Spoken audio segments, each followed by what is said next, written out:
Hello and welcome in. Please do not leave your luggage unattended on the station.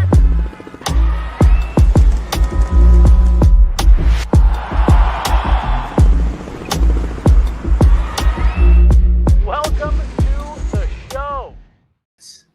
Hey everybody, how's it going? Welcome in. Jesse Montano, Meghan Angley, Dan Webb joining us on set today. We're watching along this game. We're going to be hanging out with you guys all game long. We're going to go pretty informal on this. We don't even have our mics set up here. We got mics on there, so we're just going to be watching and hanging out. But jump in the chat, hang out with us, get in on the conversation. We're really just going to be sitting here talking, hanging out, and an appropriate super chat. Guys, an appropriate super chat right off the jump. Oh, yeah. Team Kibby represent from our very own Vaguely Sober. And here it is. Oh, yeah. Here we go. In the wild. There's the Team Kibby hoodie, courtesy of our very own Vaguely Sober here in the chat. So big shout out to Vaguely. It's beautiful. It's beautiful. It's comfortable. And I'm a man of my word. Said I was going to wear it on the next show. Yep. So here we are. And he clearly knows you because white hoodie is very much your Yes, name. honestly. Yeah, for sure. I changed out of my white hat. So I wasn't just going Oh, I meant to wear a that. full milked out outfit, but It's Halloween. You could have leaned into the ghost.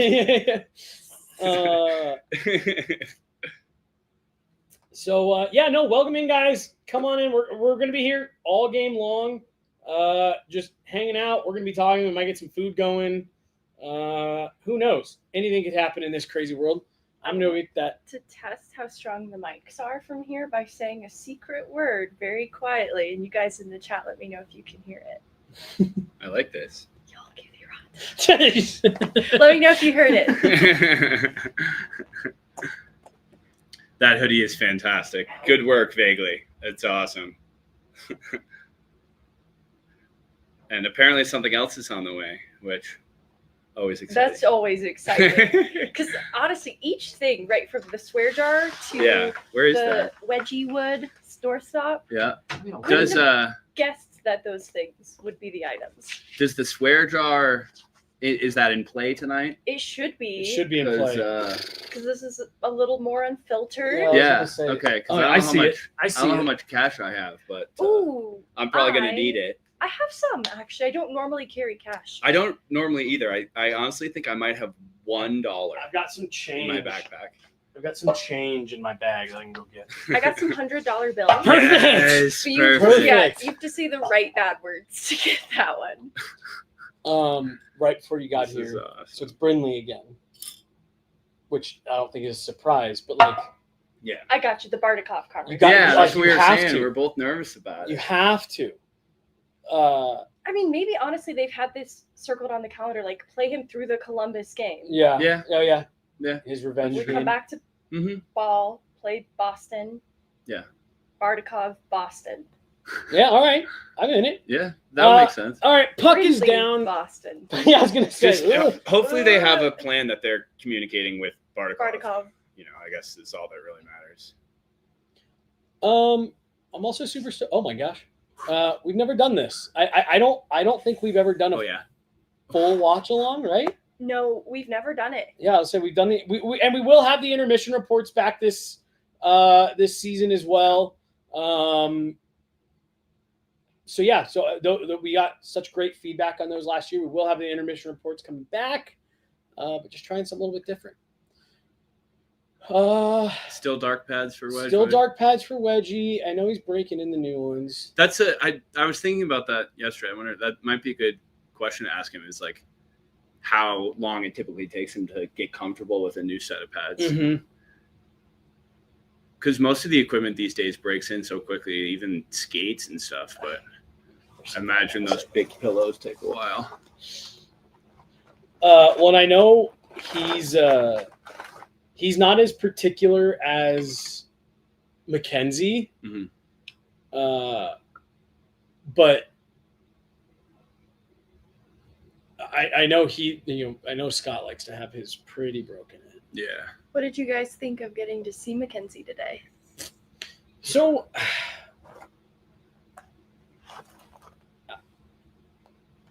I think he looks way better than he did Mhm. a couple weeks ago. I agree with what you're about to say. He still looks a little, which I mean, he's coming back from a surgery, so like, I'm not like blown away by it, but like he still looks a little ginger to me. I was say cautious is what I was thinking. He's like, but I mean, I guess that's probably what he's being advised to do. Hopefully, to say if you're going there to take a conditioning stint, he's got to be there for 10 days. No, he doesn't have. He doesn't. Yeah, it's up to 14, and okay. There's not a minimum. Yeah. Okay, that's cool. But yeah, I don't know. I just like he was moving better, and he was like he had one. I think it was when they were doing the shootout. I think, but he had one where he he really exploded off of his left leg, pushed to his right, full splits, and like he popped back up fine. So like he's. Seems like he can do it. He's just better. Yeah. He looked a little. I think we heard conditioning stint and wondered, is he getting in game action anytime soon? Is he going to go get in a game for the Eagles? Right. Or join the Avs when they come back? And just based on the practice day, I think it's that gradual in that he's just taking practices. And I don't think he's dropping in on the California road trip with the Eagles. Mm-hmm. Yeah, it did not seem like he was ramping up for gameplay. It felt like he was ramping up just to be able to be out there participating. And I think it's to stay consistent, like as part of his plan of building up to full practices, staying in full practices even while the team's on the road. Well, and I noticed, I felt a little bad for the two Eagles. You see it so much with Olofsson, what they like about it, that release, like he's full stride and he gets just a rocket of a snapshot. And he was clearly gassed at the end of the shift, why he probably shot it from right there. But like that's just so effortless. Even for the end of a shift, that's good speed to the neutral zone. Yeah, and he doesn't. But no, just I felt bad for the Eagles guys a little bit because McKenzie took every rep that he wanted to take. He wasn't really like, oh, every 5 shots I'll switch off. Like the other goalies were switching off, and McKenzie was just kind of doing, which I think is good. Like that's not me complaining. Like I think that's good, but that's just more to your point of what you were talking about of like staying consistent, continuing to ramp up. He did the full practice, and he took every rep. So yeah, definitely. And it didn't look like UC Perkla was there, but he was just like helping. It wasn't like he was just doing work with him like rehab style. I thought it was cool because they have a really green tandem there in Loveland right now, and so for Posh and Langevin to benefit from UC Parkla being there has to be huge. So it was funny. This isn't funny, but like Prosvetov was in net for Calgary over this weekend, and I felt bad when they waved him. He got lit up, so it was just like early and often too. Oof, good pass. All Avs so far. Got to point out here. This is. I mean, we're 3 minutes in. Some change. Jesus. Another good shot for Brindley. So I was saying that. Ooh. I was saying that earlier today to someone of just because someone asked me like, well, what are they gonna do when O'Connor comes back? I was like, I don't know. Like, Brindley has made it hard on them in a good way. You still have this Bardakov situation that you've got to deal with. Yeah, they're probably just taking it day by day and expecting, unfortunately, that someone's going to get banged up. And good. I mean, it's. Oh no, we have too many good forwards. Like it's a good problem to have, but is that Charlie Coyle there? 3. Looks like it. Let's check.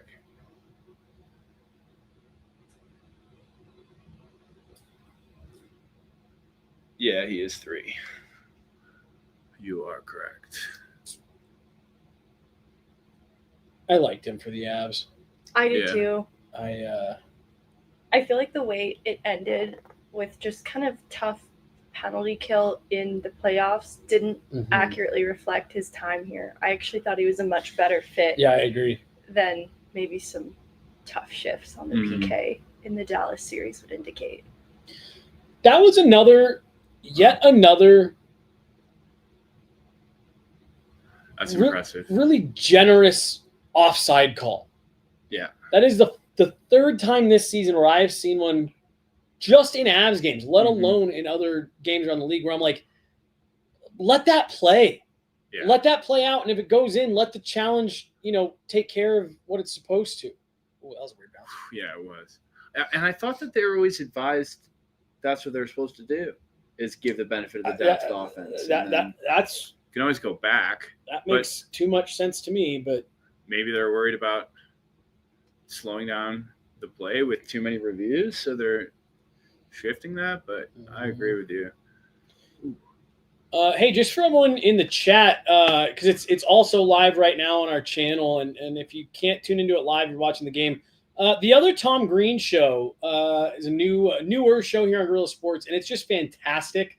Can't recommend it enough. So I just wanted to point that out because there's a new episode debuting right now of a really good, really fun podcast here on Guerilla Sports that people should check out.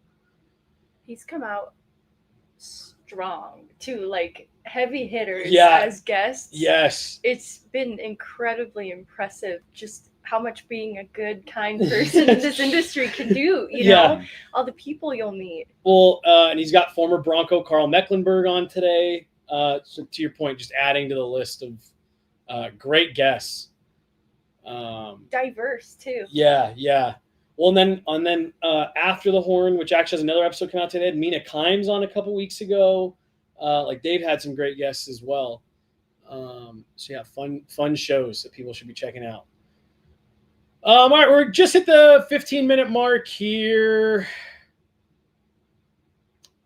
Oof, Avs Jackets. I just love this with Natchez and McKinnon. Just what they're both just blazing through the neutral zone, hitting the blue line, and then just like doing the Wayne Gretzky turn and stop, and just watching for the next guy to come flying through at jet speed. Well, and having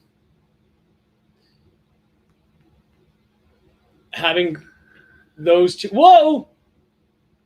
Ooh, that's a terrible turnover for me. Get out. Having those two plus Kale just gives you so much foot speed. Yeah. It's insane. On one line. And McKinnon's always been so good at not only being fast, but being probably the fastest guy in the league, going from full speed to full stop to full speed again. And having two guys that are doing that is like just got to be a nightmare to try and defend against.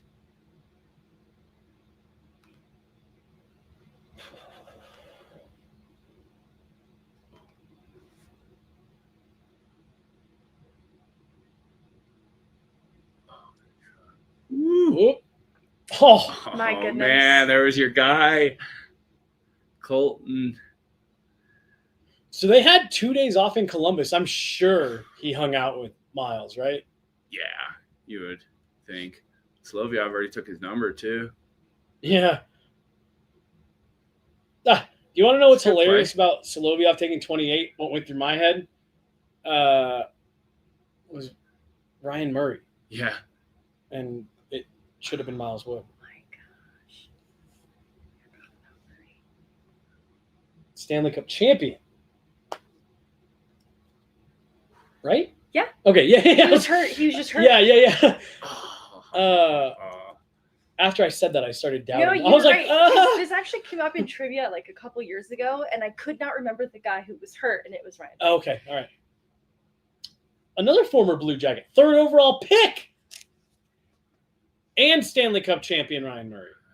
Honestly, my trade deadline targets are just going to be Columbus Blue Just Jackets. running it back. Exclusively. Or like strongly affiliated with them once upon a time.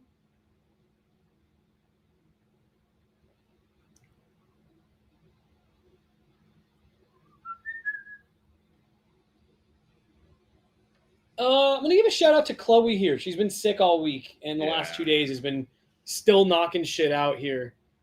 She's been very, very sick. So quick shout out to Chloe while we're sitting here watching. Man, when I get sick, I become just so useless. Oh, I can't do anything.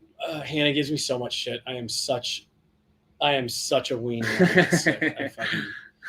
Oh, here's the Miles Wood. Okay. All right. So here's the injury. Yeah. Is it a stick? Oh, God. Man, that hurts so bad. That is such a Miles Wood way to fall, though. Oh. I know that hurt really bad. You see that? He was like, am I missing my teeth? Yeah.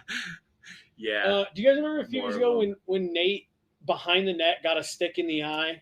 Yeah. He got hit right in the eye. And I remember him talking about it after. He said that when the trainer first came up to him and he felt him put his hands on, like he felt him say, like, Nate, what's going on? And Nate said, it was the first thing I said to him is, where's my eye? Yeah. It's like, that's a scary feeling. Yeah. That's not a question you want to be asking. Yeah. Ooh. This game has been weird. I know Miles Wood isn't playing, but this game has been chaos. There's been a Miles Wood game. Yeah, he'd be thriving right now.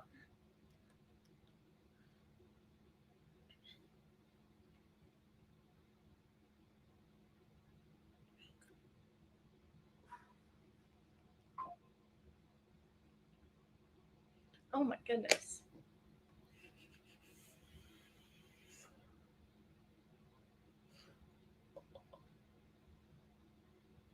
What a pass. He just snaps those. All right, so on the heels of that beautiful pass from Cale Makar, I want to get your guys' take on this. Did you guys see my tweet yesterday? Based off what they were talking about on After the Horn, Forsberg versus Landeskog. Mm-hmm. So I regardless of what you think the answer is, I was giving those guys a hard time because I was like, it's so much closer than you guys. I don't know if you guys listened to the clip, but they were like, it's Forsberg by a mile, and it's like I grew up watching Peter Forsberg highlights over and over again. He was like, I loved Peter Forsberg. He was one of the best players of his era, if not the best player of his era. And I also think there's some nuance to that question, Forsberg or Landeskog, because they're kind of different players. Yeah. And so, like, for me, I was sitting there, I was like, Forsberg was amazing. I don't know if anyone other than Joe Sakic means more to the Avs organization than Gabe Landeskog. Mm-hmm. And so, for me, I guess it depends on what your criteria is. But because I agree. I think that the comparison to Sakic is closer. I agree. Because the leadership and the and I was going to say Forsberg missed so much time, but I guess you can't really say that anymore with Gabe, because he, of course, did too. But so I had that thought too. That was almost my first argument. And I was like, well, I guess did miss a few years. Yeah. But to that end, do you guys know how many seasons Peter Forsberg played here? I want to say a dozen, but 7. Yeah. I thought it was close to 6. Yeah. 7. He played here 3 years fewer than Mikko Rantanen did. Yeah. So, like, I do think with the Forsberg versus Landeskog, Forsberg versus anyone debate, as Megan has heard me say many times, nostalgia is a hell of a drug. Yeah. And I'm going to say this as someone who grew up idolizing Peter Forsberg. Those teams are why I pursued a career in hockey. Oh, wow. What a clip for Altitude to be running here. The Adam Foote. Yeah. Oh, Jean Martineau. Fuck yeah. The Adam Foote being traded back to the Avs, joining the team on the bench. What a February 26, 2008. Jeez Louise. I remember that like it was yesterday. Yeah. The S17. Dude, my favorite stick ever. Favorite stick of all time. So great. But I told somebody, I said, go back and pull up Peter Forsberg top 10 highlights. Yeah. I said, then it's unreal. It's unreal, but it looks like you're watching it in half speed. Yeah. Compared to today's game. Yeah.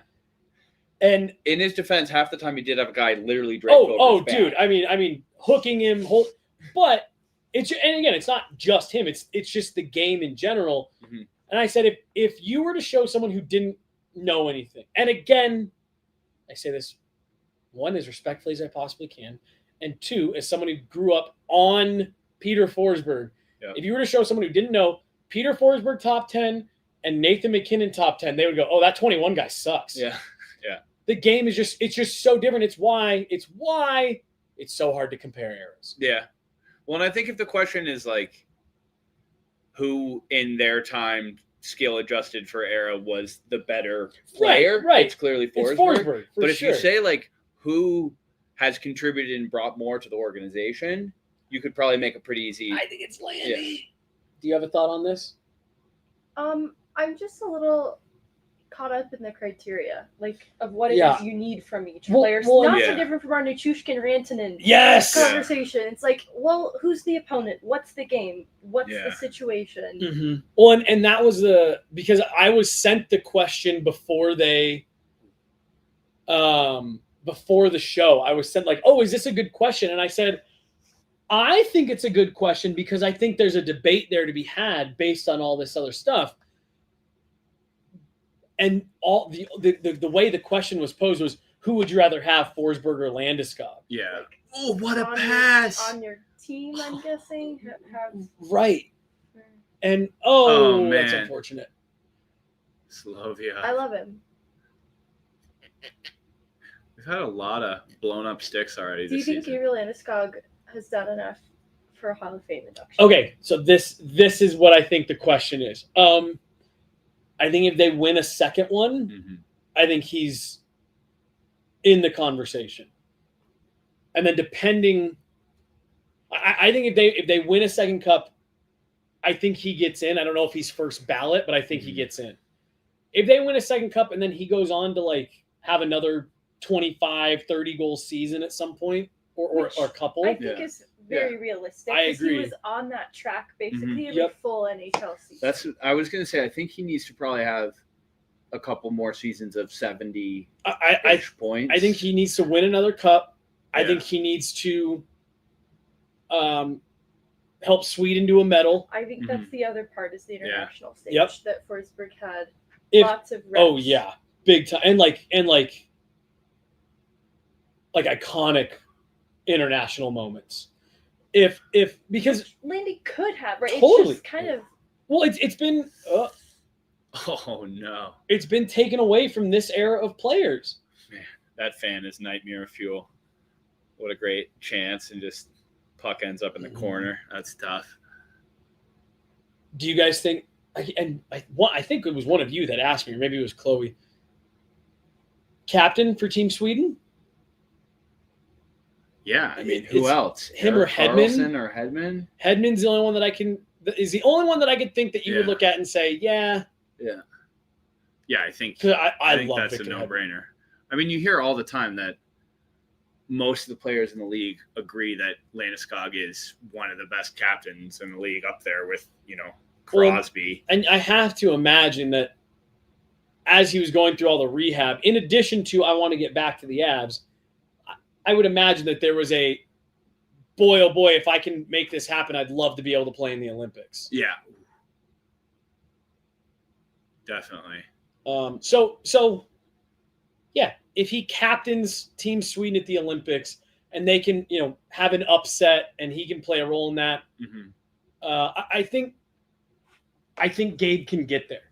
Like I don't think. I think so too. It still just puts a smile on my face just to see him skating down the edge of the puck. There so many people were so sure for a long time that he was never coming back. That'll always be a cool story. And good on him for. It takes a lot to put yourself out there to do that documentary and open that door to not only himself but also his family. Like he showed a lot and gave a lot, which was really cool. Does Gabe have a gold medal? No, they didn't win. I don't think so. Gold, right? He might have a. No. Oh, he's got a silver. I'm sorry, he Yeah. has a silver. Yeah, I mean, that helps. Oop. Want me to run over and hit the green lights? No, I'll We do have another super chat though here from Leon, $5. Do it. Oh. You go for it. He Almost did. tried to. $5 from Leon. Thanks for the best Avs coverage. Thank you, Leon. Thank you for being here and help make it possible for us to be here. Got 5:40 left in the first. Big shout out to Leon. Yeah, thanks. Appreciate you, Leon. Thank you, Leon Draisaitl. Oh my God, Leon Draisaitl dropped $5 in Yeah. the Super Chat. What a guy. 5.5 minutes to go here in the first. Not fucking much happening. Yeah, there's been a lot of chances. It's been both goalies playing well. That was a good move. Ooh. KV just got walked a bit. Nice stick. He's still got plenty of time to get his hat trick. Yeah, they haven't even pulled their goalie yet. Yeah.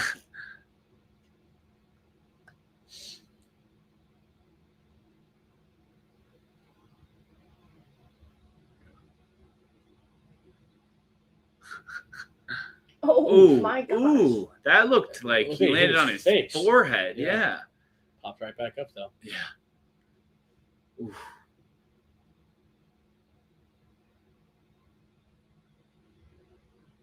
You know, like McKinnon's always loved that high in the zone cycle, and there's not many better guys on the planet for him to be doing it with than Nate. Just like once they really get on the same page, like they seem to be doing. It's. I mean, dude, they a few years ago, the league did not know how to handle that high cycle. Yeah. I feel like they were the team that Yeah. really popularized it, and they did it better than anybody. Well, and a huge reason was because, like you were just saying, because they had Kale and they had Nate, and now you add Natchez in there, and it's like, good luck. Oh, yeah. I get blocked? Must have. Unless I hit the bar and went out.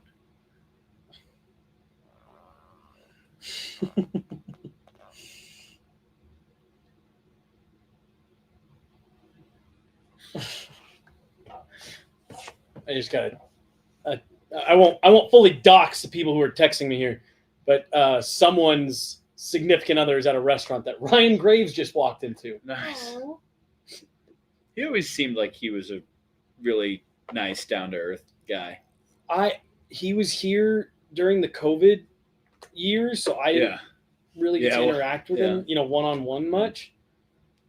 Remember earlier this summer, someone tweeted at you asking if Sam Girard had enough trade capital to get Ryan Graves back? I hate it.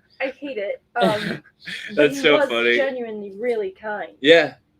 Well, they're at the opposite end of the spectrum for it, but those are two players that like would fail the eye test consistently and just drive fans crazy. Like Graves and Girard, yeah, in different ways. Graves is big and hulky and would be clunky and get walked and stuff like that, and Girard is just small and gets overpowered. Fire pucks into the same set that Shane had three straight times. Oh man, that was brutal. I've never seen someone do that, especially in the NHL. It's like shot, block. Hey, you got it back. Do something with it. Shot, block. You somehow got it back. Get it deep. Shot, block, breakaway the other way. It's like, oh my gosh, what are you doing? Full definition of the panic dump. Just oh my gosh, closing his eyes. Like honest, had he even just dumped that backwards into his own zone, that would have been a better play. Yeah. Oh man. Yeah. He was good at hitting shin pads. Do you think it would make a huge difference if we turned that light off? Unfortunately, yes. Okay. Yeah, is it? I think that's going to be a problem. Yeah, because I'm looking at the game, but I'm also kind of looking directly into the light, not on purpose. I can change it here in intermission. I can like flip this stuff. Perfect. Yeah, throw the game down there. That would be nice. When I was driving back from Loveland today, there was a car in front of me that just like the angle of the car, the sun was bouncing right, and like I seriously was like, it was giving me a headache, so I was having to squint so hard. It was like, I'm on the road, like I shouldn't be squinting at all. And yeah, that was it's always further than I think. We were up there a week ago, and it's still further than I think. Lovely. Mm-hmm. Yeah, it's a straight shot. It's a straight shot. It's just that like your new car can drive itself, can it? Essentially, a little bit. just a little bit. That's scary. Yeah, well, right. Yeah, I just, in my head, it's always like right after Frederick, Yep. and you still have 25 minutes plus from there. And again, it's a straight shot, and especially when traffic's moving, it's an easy, like kind of boring drive even. Like boring because it's just such a straight shot. But, man, it is just always a little bit further. Oh, look out here. What are the shots at? It says 10-5. Oh, God, right But there. they have like additional 9 blocked. Well, I was just saying, I can't figure out if Elvis Merzlikins is getting just a little. Oh, there he goes again. Yes. Oh, I thought he was gonna. The go Devils backhand, replay. Yeah. Oh, wow, they are buzzing. He's playing well, no doubt. I mean, Merzlikins. Yeah. Oh yeah. He's gotten a couple lucky ones. That breakaway shot, the Olsen looked like it hit the knob of his stick. Well, and like what a saucer. Oh, another knob of his stick. There you go, right on cue. Louise. Wow. Because I was going to say, is he getting just little bits of these, or are the Avs shanking pucks wide? Yeah, he's getting little bits. I'll see you later. That was Johnson. See, and then he should have. Oh, I thought he was going to go back. Although it looked like Merzlikins thought he was going to pull it backhand. Like it was there. He needed another 1.5 inch elevation on that, and that's in.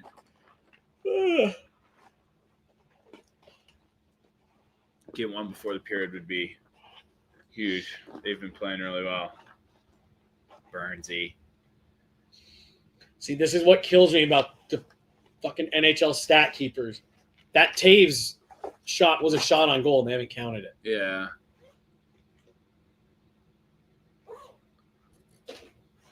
Really, you just need to get out of this period tied or with the lead. Yeah. You played too well to give up a cheapie here. Yeah. Ooh. We're going to take a penalty. Nice. Save wedge. The dark pads don't look terrible, even with the completely wrong white jerseys. I think the Avs should change their colors to be the burgundy and navy. Yeah. I've never liked the bright blue. Because black goalie pads always just look wrong to me. I don't know why. They just look not correct. But the navy blue, I can do. I like that. I like his. And then his main set is really nice that he's breaking in. Genuinely, I'm just happy to see an Avs goalie do something not all white. Mm-hmm. I just like to see an Avs goalie, especially as a backup, being confident and stable and reliable. And like, it's not even like a question or thought much anymore. It's just like, even with your backup playing, like you're not worried about your goaltender, which is just so awesome. Having that with Francouz was invaluable. Mm-hmm. Yeah.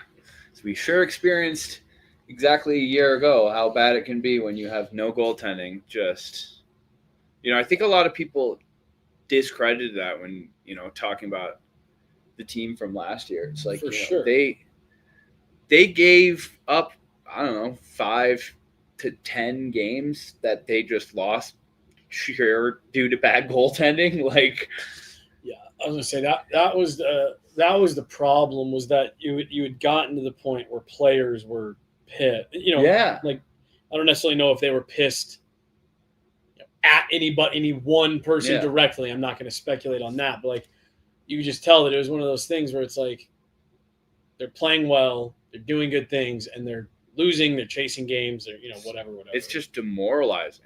You're like, it's tough. All right, shorthanded goal. Here we go. It's when you need Logan O'Connor. Yeah.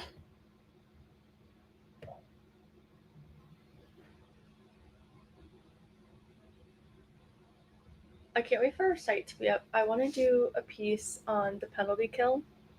Yeah. I had a really good conversation with Parker Kelly about it. Yeah.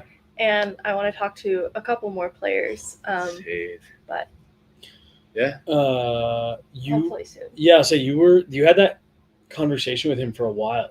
I mean, he's always awesome. Yeah, it was 7 minutes. Yeah. Oh, really? Just wow. about the penalty kill. That's awesome. That's awesome. He's really insightful. There you go. Win that race. Team I Kivy. really appreciate that he answers my questions from a place that he assumes I'll know what he's talking about. He's not using layman's terms. Yeah. I really appreciate that level of detail. I think some players will oversimplify what they're saying because hopefully unconsciously, they don't think I'll know what they're talking about. Well, I truly, Megan, I don't even think it's just, I feel like they do that sometimes. Just like it's like, no, you can just talk to the pool or the scrum, whatever. Talk about how you talk about it, because I'm with you. I appreciate when they will go into that kind of shit. Me too. I was very impressed by the entourage they had up there with Mackenzie Blackwood. Mm-hmm. I think it was funny too. There's this from the Eagles' perspective, all right, we get it with the Landeskog conditioning. For sure. The full security detail, I'm exaggerating. With Mackenzie Blackwood, it's like, oh, do you just not trust the care of the Colorado Eagles? Because it doesn't get better. I'm so excited for that new facility because even Blue Arena is still great. I love that. I had so much fun going to that game last weekend, and that new facility is just going to be world class. It seems it's going to change everything. Like I for think, Colorado hockey. Yeah, that's what I'm saying. That's why that's why I didn't stop at the Eagles. I think it's going to change a lot. And what I'm going to be looking at, and I don't know if they would put them in Loveland. PWHL. Yeah. That would be awesome. I'd love that. That would be so cool. You've now got a building that, because it's going to be what, like 11,000, the new Eagles? 10,000? No, I thought it was around 11, but maybe even higher is the reason. Okay, yeah. Wow. But I mean, like that, because that's huge. You couldn't put a PWHL team. I don't know. They sold out. Didn't they sell out the Bell Center immediately? No, that's what I'm saying. I don't know if you could put them in a building like Magnus or even Blue right now. Yeah. With that capacity, you'd want something a little bit bigger. Yeah. My wife and I went and saw Team USA versus Team Canada at the Staples Center. Oh, probably it was probably 5 years ago. Yeah. And I think they had the whole 300 level was closed, but they pretty much filled the rest of it. And Staples Center is full size, 10,000 at least. Mm-hmm. Or 18 to 20,000. 18 to 20, yeah. All right, we're winding down here. Pretty nothing period of hockey. Couple moments. I guess I should wait to see what Nathan McKinnon does before I say that. You know what I have noticed recently at practice is that Devon Taves uses a very, very long stick, which makes how great he is with the puck and how good his hand-eye coordination is, knocking pucks out of the air and stuff, just even more impressive for using a long stick. But it makes sense how he's so good at breaking up plays in the neutral zone and stepping up on the blue line, because he has seemingly a few 4-6 extra inches on the stick, and I'm sure that surprises players. They're not thinking that they're close enough for him to get it, and he does. He's just always in the right spot. Ooh, yeah, that one is top of the pads. That one's knob for sure. Give credit to Merzlikins here. Yeah. He kept them in it. All right, stay zeros after one. Oh. Now what? We can play around with the lights. Yeah. Mark is for everyone who has told us that they look like Dallas Stars lights. We are changing the super chat lights. Let me go see. He actually might even have it. He might have it already programmed in there. Oh, that's funny. Yeah, probably should change those to a nice Avs burgundy.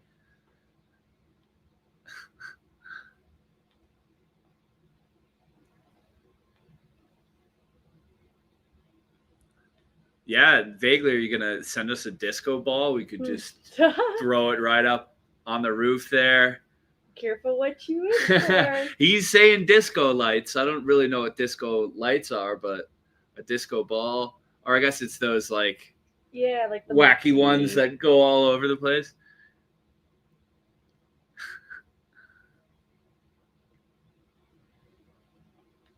That was also a wacky period. Just lots of bounces and weird chances in front of the net. Okay, it was regular.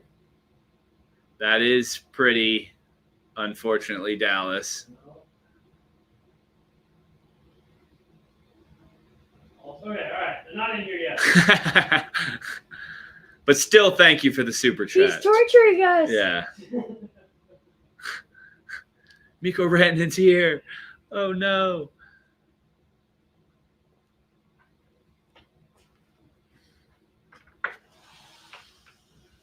But I did mean if we can do something about these lights. I meant to move throw all the TV on the game on the bottom That'd be one. amazing. I have family history of migraines, and Ooh, yeah.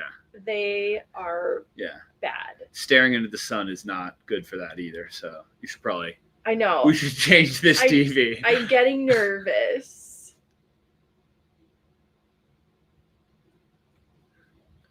I don't know if my eyesight's getting worse. Oh, well, now I really can't read it, but I am not having a good time reading those comments. Can you read them from where you are? I can. There is some glare on it, so, I'm just going to blame that. But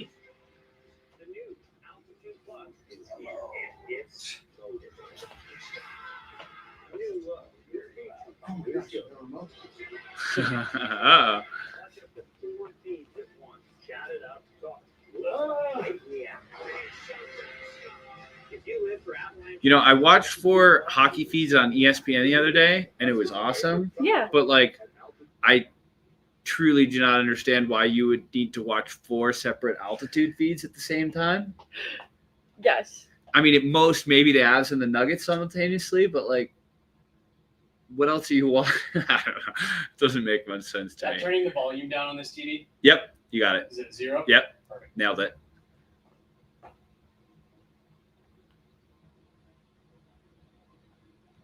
Oof. Their passing this season has been very good. Oh, here we go. Oh, yeah.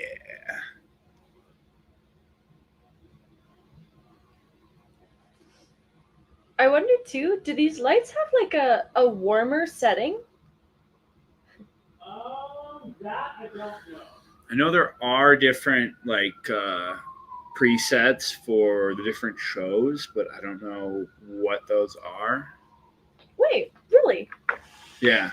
He said that the off-ice one was the best one that they used for most everything. Yeah. But they do have, he was showing me the other day that they do have setups for different shows, and you can tweak that. Oh. So if that's something you want to explore, we can definitely do that. So you can have the chat. Oh, yeah. Perfect. Do you know if Liv's show does different? I'm not I don't sure. think so. Yeah. It almost seemed more like that's a new capability that we're in the process of dialing in, but the lighting for the off-ice show is optimal to use for everything.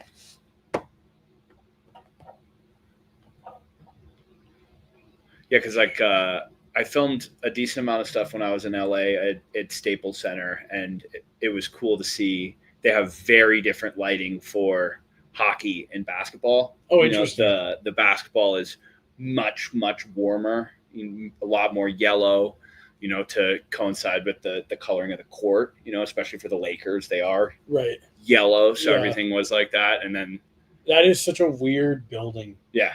It's great, mm-hmm. but it's so funny because they use it for so much that it's really interesting. Yeah, and all the load in and load out is all underground so that they can be doing everything simultaneously. It's pretty crazy. It is consistently the most difficult building for us to get into. Oh yeah, I bet. It is always a runaround. Yeah. Always a runaround. Mm-hmm. Like, we always end up getting in, but you go through security twice. Yeah. If you go in through proper media, you get your bag checked and everything twice. Yeah. And it's always a bit of a scramble. And just when we were there a couple weeks ago, we were all like, how is it like this every time? Yeah. Every time. I bet it's even more of a headache for basketball too. Oh, I'm sure. It's the amount of celebrities and stuff that they have in there for the basketball games is crazy. Well, and then it's also a little bit like, I don't know if you've ever been to United Center. Mm-hmm. Where like United Center is really confusing because there's actually an outer ring and an inner ring to that building. And if you can literally, the inner ring, you'll just keep going and you're like, where's the exit? Yeah. And the first time I went in there, I was trying to leave and I got stuck in the inner ring. And I was like, why am I not seeing like where I came in? And like the stuff that I'm like, I was looking for like the big atrium and I was like, what is going on here? Just walking laps. And then I think I finally I passed by like a worker for the second or third time. And they're like, are you all right? Like, are you trying to, and I was like, how do I get out of here? And they're like, go up there. You're going to go to the, I think it was like a FanDuel like display. And they're like, take that hallway. Cause it looked like it went into like a private lounge. Like, no, take that hallway. That'll get you into the outer ring. Then go up here and that'll get you up. And I was like, what is happening here? You're like an old person in the mall. Right. Walking around, taking laps. And Staples Center is like that a little bit where they have those like luxury. It's not even like suites. It's like a club. I know. And if you get in there, that doesn't feed the rest of it. Club And it's Lexus. Yeah. I've always wanted to sit. They have that section that just has like dinner tables. And you just like sit there and they like bring you a meal. I've always wanted to do that, but I've always been black carpet. And everything. I've always been too scared to ask what it even cost to get in there, let alone have a meal there. And it was probably just like Sodexo catered food. Probably not even like anything great.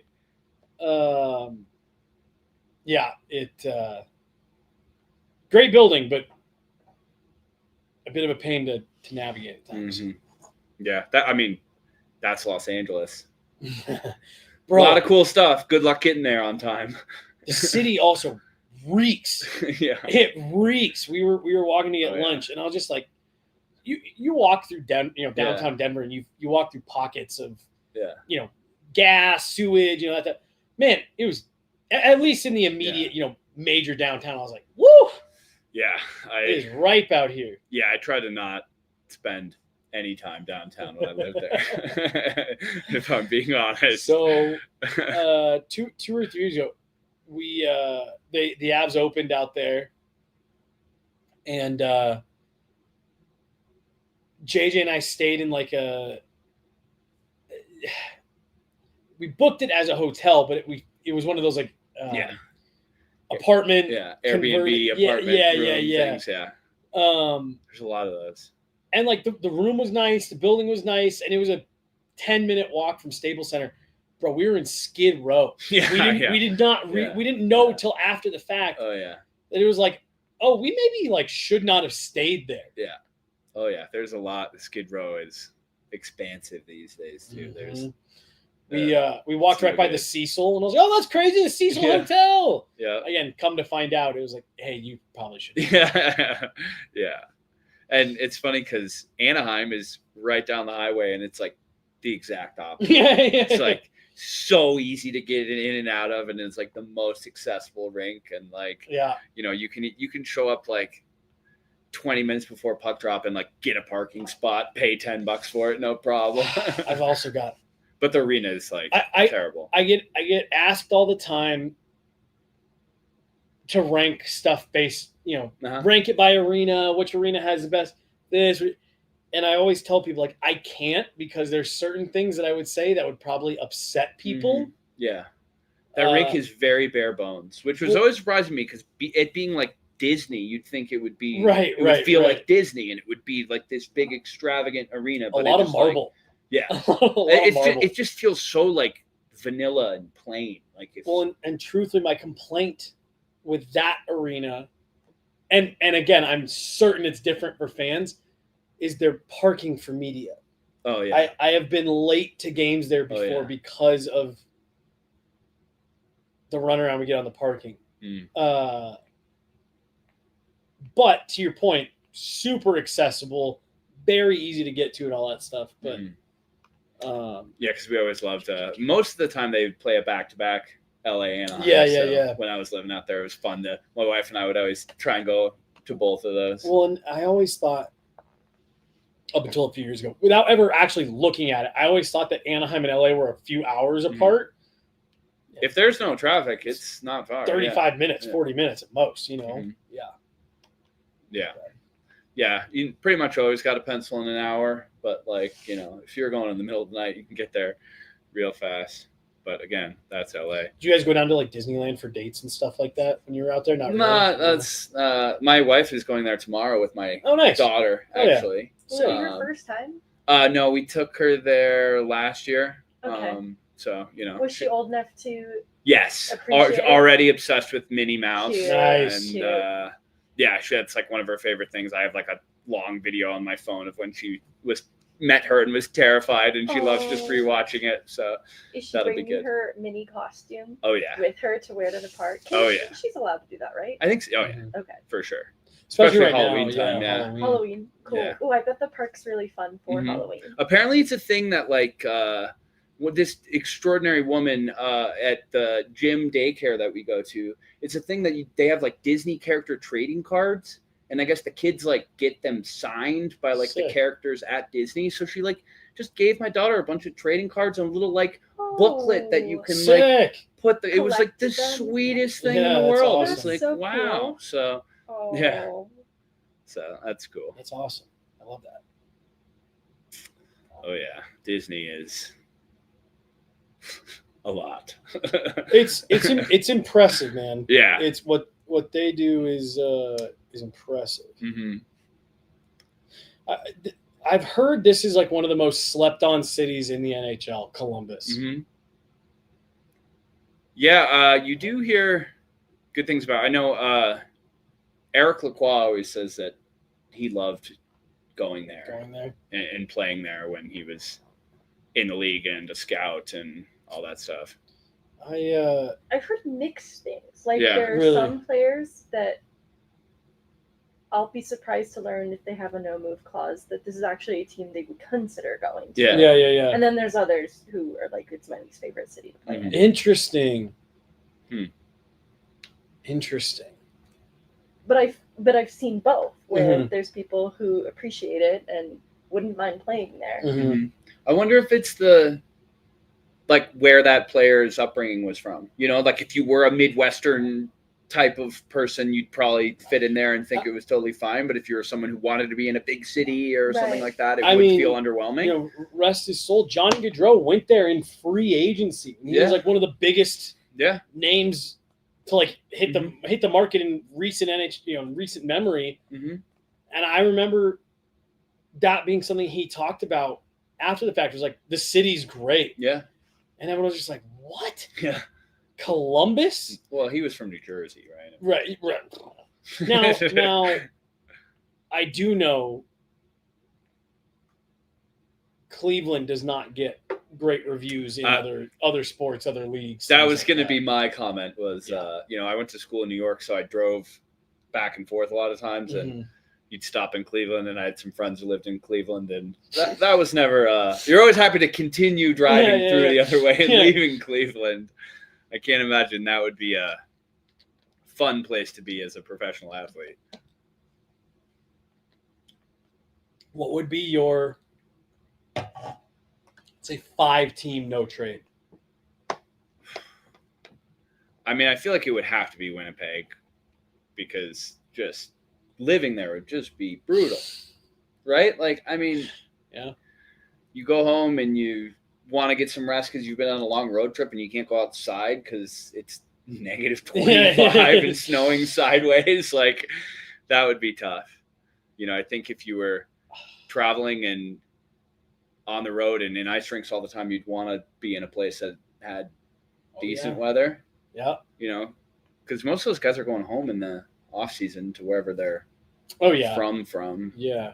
I don't know. That's a tough question, I guess.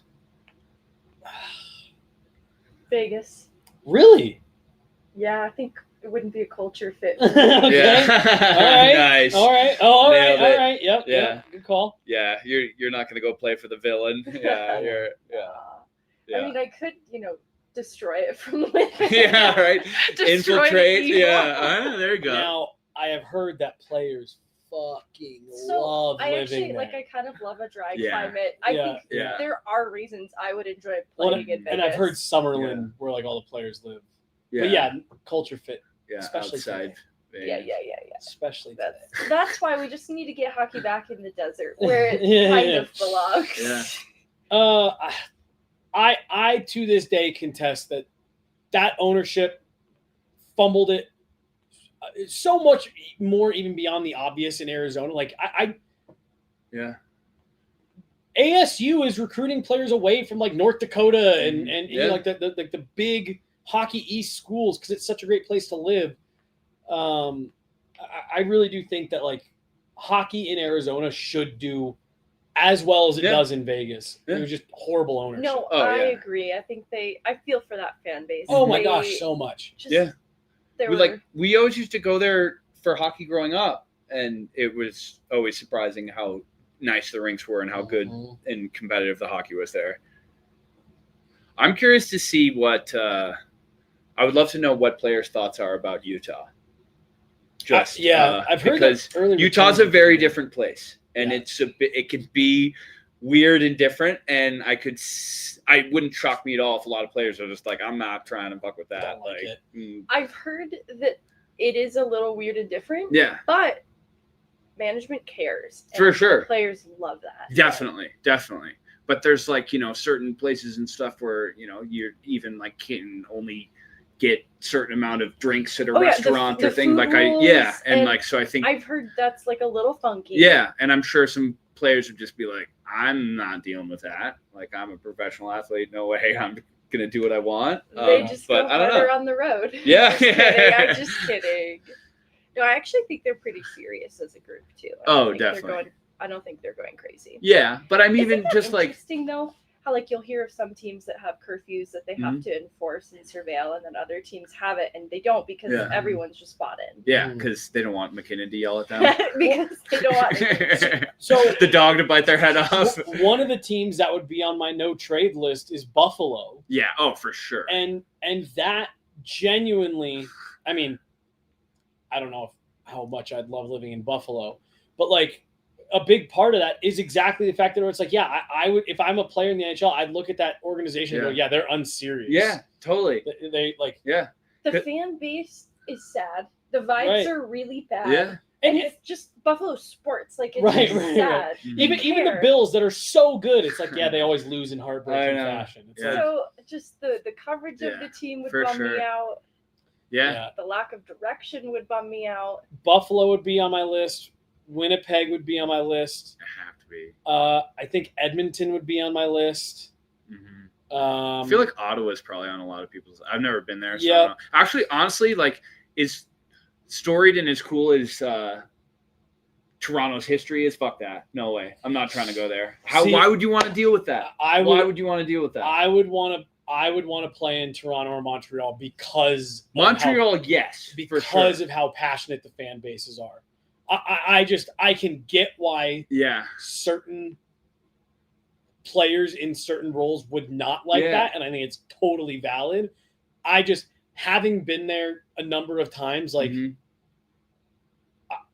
Montreal is up there, but like the Maple Leafs are like the Broncos here. Yeah. Where it's like, and I'm not for sure. I'm not trying to be funny when I say this is a real, like the homeless people in downtown Toronto are covered in Maple Leaf blankets. Yeah. It's great. And like I said, that I'm not being funny. I'm not making a joke. That's a real thing. Yeah. And like, it's just, I think it would be cool to be in a city that cares that much. Yeah. However, if you're like I also understand why players are like, why Mitch Marner is like, that's what I'm saying. I grew up there, a diehard Leaf fan, and I'm more than happy to be Leaf. Well, that's what I mean. I think there are other cities and other franchises that care to a similar degree, but you're not going to have to hire private security to protect your family if you have a bad playoff series like that's crazy. And like, at least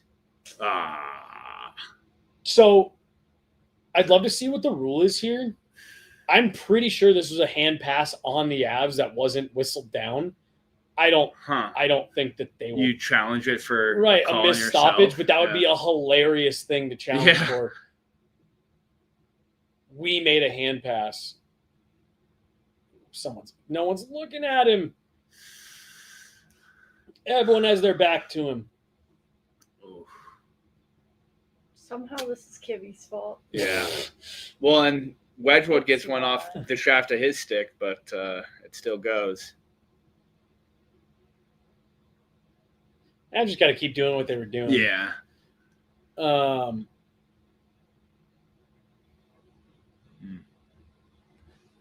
Yeah, that would have been. I was really curious. He was, because I'm pretty sure Josh Manson touched it with his hand in the neutral zone, and then it drifted into the defensive zone. But I think because he played it with his hand in the neutral zone, I think it would have been a hand pass. I'm also not sure if he touched it. And again, I'm not sure if Jared Bednar would have even been allowed to challenge, hey, we played the puck with a hand pass. Mm-hmm. Yeah, that's interesting. Because can you even challenge if the other team did it? You can, for a missed stoppage of play. Mm-hmm. Ooh, that was awkward.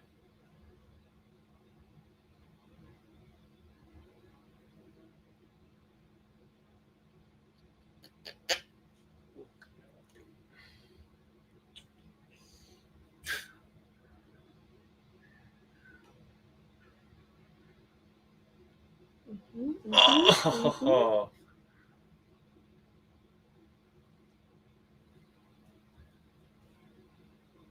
Here we go, Team Kivy. Come on. Yeah, I feel bad for even jokingly blaming him. I feel really guilty, actually.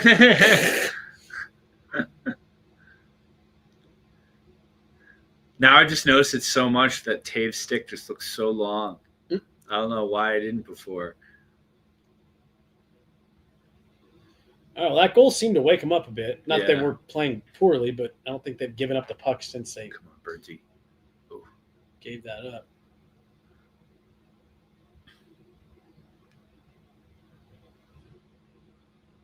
Yeah, the possession numbers have to be really good.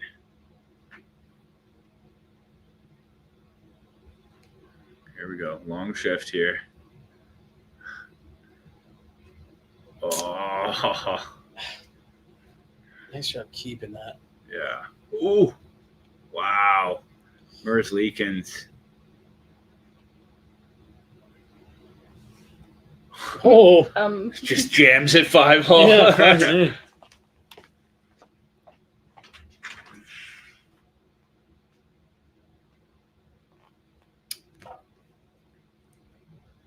Oof. Just building the pressure on the floodgates. Gotta get one, and then I feel like they'll get 3 in a 10-minute span.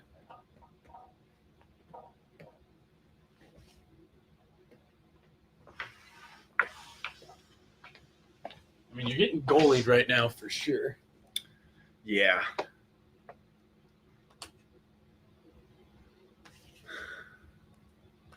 Ooh, good The tip. post?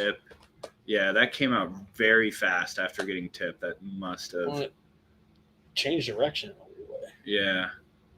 I think that was Kelly tipped it? Or Nelson?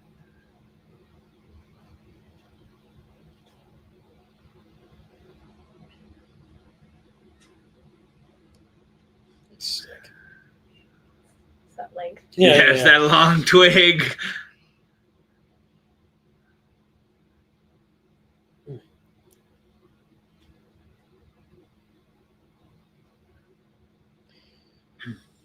I know Jared talked about it on the radio yesterday or today or something about the second line. He's like, I want to see them stay together and get more opportunity to generate some chemistry. And I was glad that he said that, because I really do like that second line, but Yeah. it has definitely been slow going for him. Yeah. Yeah, I liked his assessment that, some of the play away from the puck has been good. Woo! Just wants to see him get going offensively, because I do think they have more to give than we've seen. Oh, for sure. And I really like that I like the makeup of that line. Like everyone's big, everyone's long, everyone's physical, and like Brock Nelson can finish. All three of those guys can finish. That interesting? I was thinking about that the other day. Like, oh, you've got this net front threat in Val. Oh, but also Gabe. Yeah. And Gabe can shoot the puck. But you know what? So does Brock Nelson. Like, he also has 30-goal seasons routinely. Ooh. Seems like Nate this year has been like, when he's skating with the puck at full speed, he's been like just like pushing it out in front of him and like skating to it rather than like what stick a handling as much. Murs leak and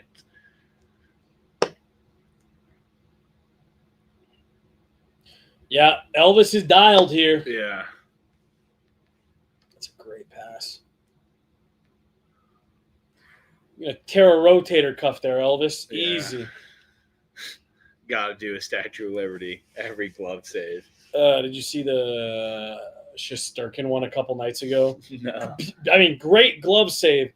I mean, he brought that fucking thing all the way around the world. It's like, come on. There's this funny influencer who is an ambassador for 43 Degrees, and his name is Dobbsy, Dobbbsy, but he does that. He makes clips of playing men's league, and every time he makes a glove save, he just does like even more dramatic, like save it, get set, big windmill. Over the top, yeah. It's awesome. Got to. What kind of pizza have you guys gotten from next door? Like, have you done the specialty ones? I really like the Popeye. Really? It's really good. That's kind of surprising to me. It feels like I think of you as a chicken tendy guy. I don't know why everyone said it. There has to be something that I do because everyone feels that way. So there must be something about me. Well, do you like chicken tendies? I love chicken tenders. There you go. I love chicken tenders. Hoodies and tendies. No matter the menu, like he'll usually go It's for safe. the chicken tenders. It's safe for sure. That's funny. So anyways, this Popeye special, this pizza has caramelized onions, spinach, herb chicken, garlic olive oil, sun-dried tomatoes, feta, and mozzarella. So that does sound really good. Artsy for Jesse's taste. I've also had whichever one is like the white pizza, like it's got like the garlic ranch as the sauce. I've had that one. I didn't love it. It was a lot of. I'm not a big ranch guy. Yeah, I was gonna say it sounds like a lot of ranch. A lot of ranch. Now I'm nervous. Let me see which one. I haven't ordered anything. I don't know. I'm nervous. I might accidentally order that. Yeah. You talk about it too much, they're just going to bring it over. Yeah, it's just going to appear. This one sounds good. We've also, we did, when they were, testing their kitchen, we got, they brought us over, one of the Mile High meat. That was good. But you know what I actually did we were in here last week for the Bronco game. And I went over and I got just a regular half cheese, half pepperoni, but I did it with the pesto marinara. Yeah. Oh, fuck. It's good. It's really good. I'm in their sauce section, and I don't see just normal sauce. Just a regular marinara. And the thing is, I love pesto, so I'm not opposed. I'm just a little curious where the regular marinara is. Yeah. I think it's just I think that's one of those, if you don't order a specialty sauce, it just comes with standard regular. It says please select up to one, and this is too stressful for me. Gonna have to go talk to Walter.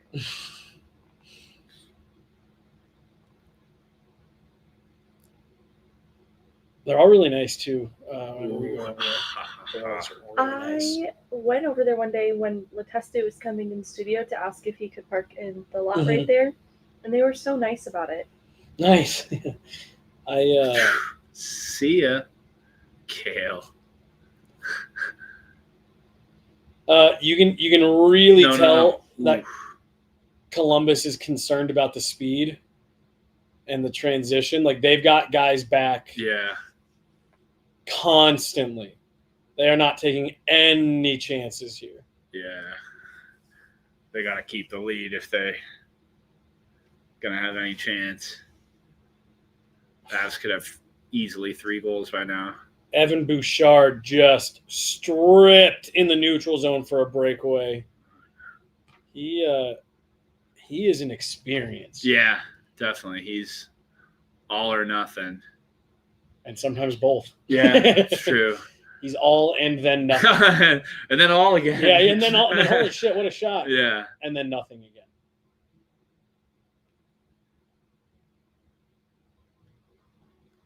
I don't want to bully anyone online, but this person came up with a defenseman ranking list, and they had Evan Bouchard ahead of Makar, but they had several people ahead of Makar, to be fair. That's pretty wild. That is very wild. And you should bully them online. In on the Bouchard thing specifically, because I don't think it's really defensible, but I'm like, yeah, I appreciate these defensemen that you have ahead of Makar.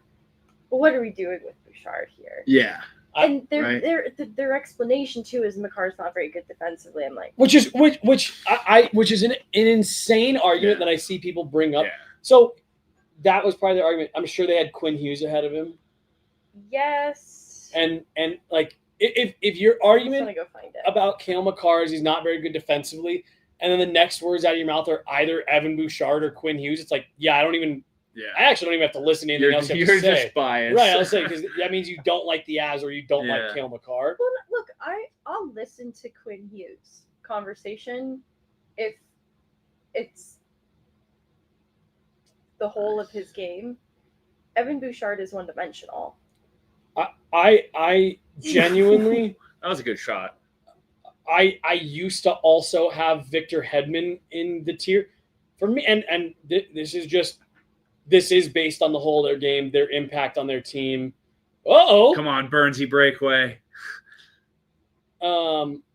Yes.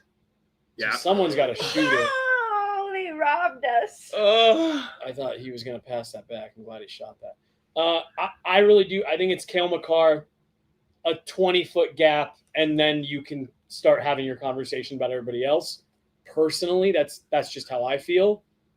Yeah. Like, Quinn Hughes is unbelievable. I think he's in a different tier than Cale Makar. God, we just can't catch a bounce. Victor Hedman, very good. No longer in the Cale Makar tier. Yeah, for sure. Lane Hudson, really, really electric young defenseman. Miles behind Cale Makar. Yeah. Evan Bouchard, I don't even think is in really that conversation of top defensemen in the league. I think he's one of the most offensively gifted defensemen in the league. I think he has an absolute bomb, and I think he's very valuable to Edmonton. But he's extremely one-dimensional. Like, to the point that it's a problem for Well, it's like people will shout out. People will shout out Rasmus Dahlin. Like, if he didn't play for Buffalo, he'd be Cale Makar. Really hard for me to play with that hypothetical. Yeah. I like Rasmus Dahlin. The others in this weird list that I can't find, so I feel bad if I'm getting any of it wrong, but they shout out Slavin, who I love, for his defensive prowess. For sure. And they throw in Forsling, who actually, like, he might be my favorite type of defenseman. Like, he is everything that I want in a defenseman.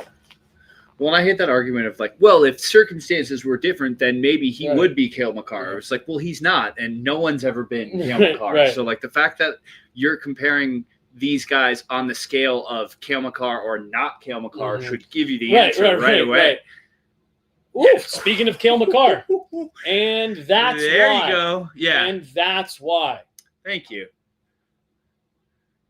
Game, set, match. Well, There's that feels very that was from Bobby Ballantyne on cue. That was say his name. Yeah, that was. Did you see Vaguely say that? Okay, all right, in the chat. Yes, I have it right. Okay, here. all right. I was like, holy shit, that was crazy that you just said that.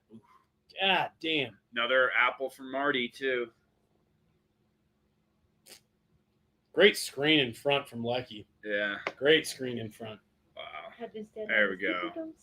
I feel like Kale needed that too. He's going back to the playoffs last year, he's just been, we were talking about that the other day, like so many of his chances that he's been bearing. Yeah, well, and just he's been slightly missing a little bit here and hitting posts, and got to get him fully on track back to 30 goals.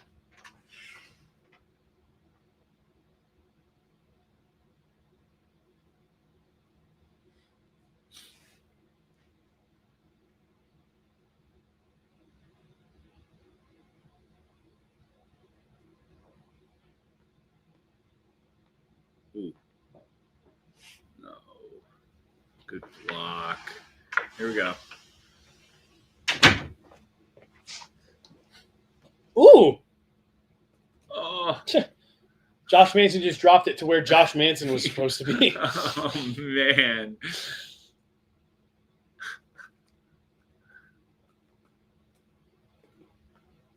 Whoa. That was a rocket. Oh, man, Val wanted that.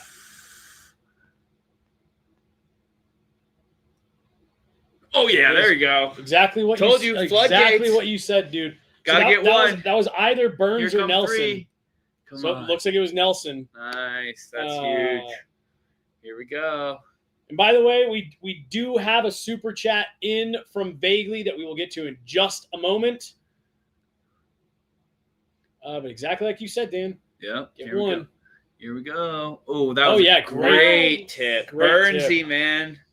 We had Corey on before the season, and he said there's nobody in the league better at shooting for tips than Brent Burns. That is what that was, 100%. I did like that. Awesome. I think it was an NHL commercial on tipping culture. Yeah. Yeah, that was so good. Yeah. I really liked that. Yeah, that was really good. It was perfectly timed out. Marchand came in at the end. He was like, "I love tipping." And tipped 63%. They did really good with that. All those have been really good. Even the new one that they just dropped about working from home is good. It's cute. It's not as good as tipping culture, but it's really good. It's good for them. Truthfully, I even thought the Gen Z one last year was really good. I like the Gen Z one too. Yeah, that ends with Sid going kids these days. Yeah. Oh man.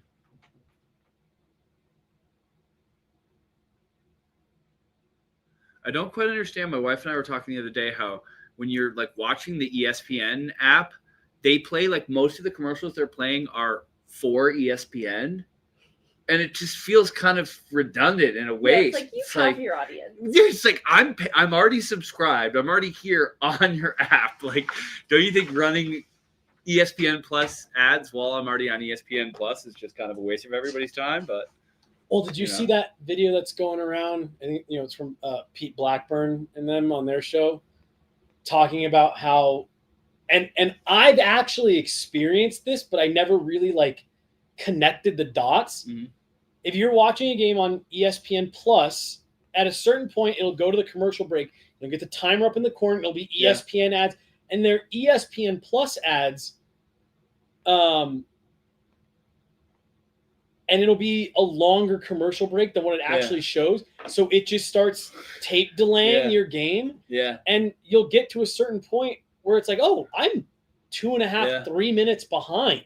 That's crazy. And it never lagged and never did anything. It's because they're sneaking in 20 extra seconds commercials, 30 extra seconds commercials, and they're just delaying their broadcast. That's crazy. So halfway through a game, if you're watching ESPN Plus, you can jiggle your mouse and hit live, and you'll catch up multiple minutes in the game. That's crazy. It's crazy. And for years they just did, it would just like flash to like a time lapse of like their building, and it would just be like commercial break in progress. Right. What a missed opportunity. What are we doing here? There's like birds chirping in the background and it just says commercial break. Like, Credit Altitude here. They're doing some fun little bumpers coming back in from the breaks. What am I looking at? I think this is. Yeah. Oh, damn, that's hilarious. Yeah, I was like, that looked like that broke. That was Mosier's stick, right? I'm pretty sure that was Mosier's old like club hockey stick. Yeah. Oh. Yeah, Those wooden. he said he's had it for 20 years. That's so funny. Is he just gonna throw it? I would at least take it back home. Or wait, that's his Bauer. Yeah. Oh, yeah. All right. Yeah, he's just gonna toss it. Shame. Yeah. Oh. Wow. That's great. That Oh, is okay. fun. Here, let's see. Want to make sure we get this $4.99 super chat from Vaguely in honor of Cale Makar's 400th game. The James Webb Space Telescope has imaged Kirby Doc's jockstrap from a few years back near Pluto. I thought we were going to see a replay of that. Yeah, goal it looked like in the first period of this game. Oh, here we go. Here we go. Love this drop. Oof. Big shout out to Vaguely for the $4.99. We don't have a producer back in the control room right now, so that's why we're not hitting the lights. Big shout out to our guy Vaguely. Yeah. Doubling down on the Vaguely shout out with the Team Kivy hoodie that arrived in the mail earlier this week. It's fantastic. It really is. Vaguely, you're the best. If we haven't told you that lately. Oof.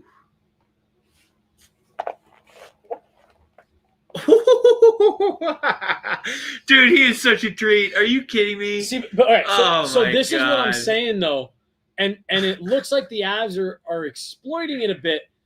The Avs have not had an odd man rush this whole game. There's always somebody back for Columbus, but it's this right here. Oh, the Avs are now. Watch how many drop passes the Avs are doing coming into a zone.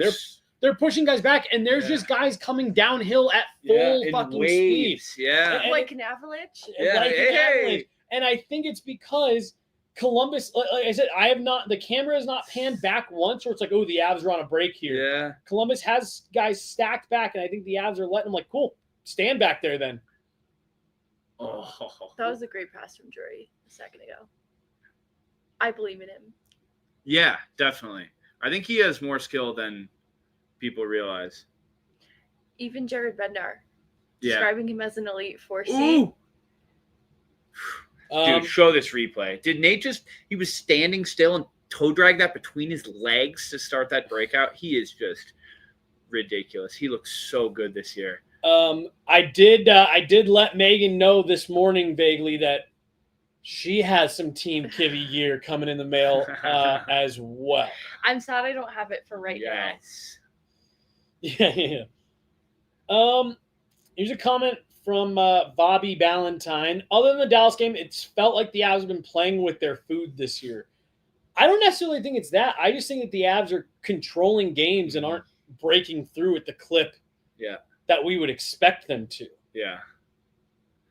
I love the way that they're reloading and hitting guys at full speed, and their passing to me seems like so crisp and on point, especially for this early in the season. Game 1 was like incredibly rusty and choppy, but from then, like it's been. And I would honestly even make the argument that in that game, it started rough and chop in the first game, and they finished pretty strong.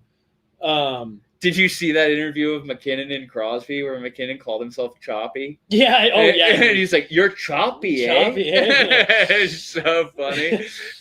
I saw some former player posted the goal from a couple nights ago where he pulled it behind his feet, and he goes, "This guy described himself as choppy." It's like, yeah, it's something else, man.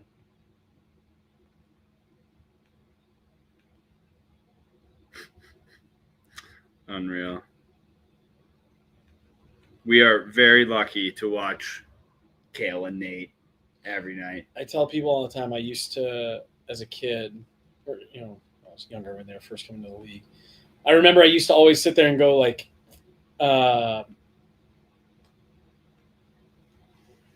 man, how crazy for people in Pittsburgh get to watch Sidney Crosby. Man, can you imagine being in D.C. and you just get to see Alex Ovechkin every night? And I actually had that moment a few years ago. I think it might have been the Cup year where I was like, yeah, we've got that. Yeah. Like, we get to watch these dudes every night. That didn't take long. I always love that. that Avs stats account is a great follow. Yeah. It is a great follow. It's a great follow because there's a lot of good information on it, and then every now and then there's a a great little funny nugget of, someone who passes Matt Duchene or like Patrick Watt, Tomas Tatar, that type of stuff. It's like it's always just but it's a great follow. Like their low to high reloads are just like insane. Well, that's what I'm saying. Look at Columbus. You got 4 guys below the circles. You got 5 guys below the hashes right now if you're Columbus. It's crazy. And then we're going to win this, go low to high, everyone to the net. And then Columbus is because get out there. Now you got 2 guys out high, and there's just seams everywhere. Yeah. Ooh. Burnsy is so strong. That just like flick backhand, just like accelerating all the way to the boards from the blue line. It's just crazy. I think it was Rudo tweeted it yesterday that Dallas as a team is shooting at like 25% right now. I think it was 27.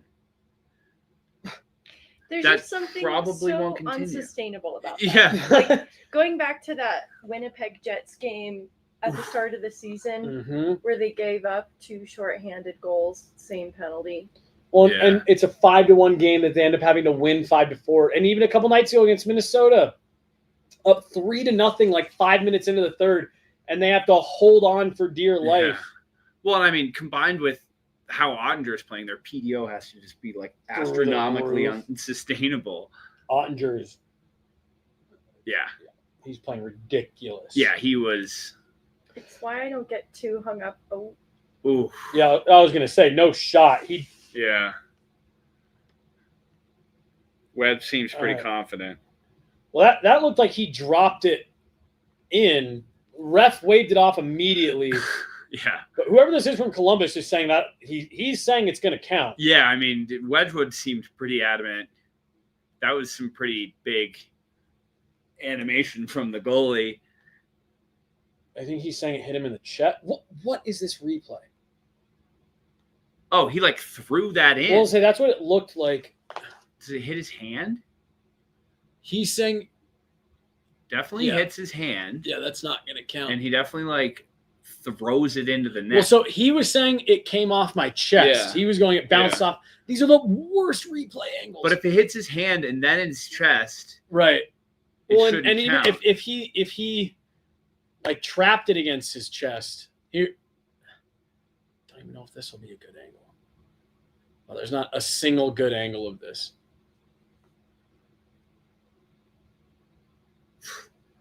Yeah, that was crazy. I mean, my understanding is if it touches his hand at all, well, it doesn't even look like they're reviewing it. Yeah.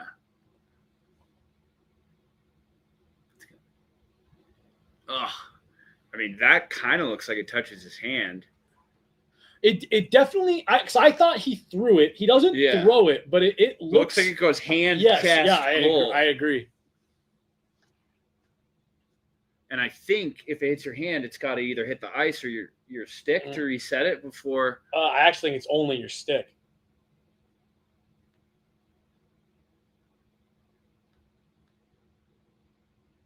I had a guy on my team in high school who there you go. Headbutted it in and it worked. Really?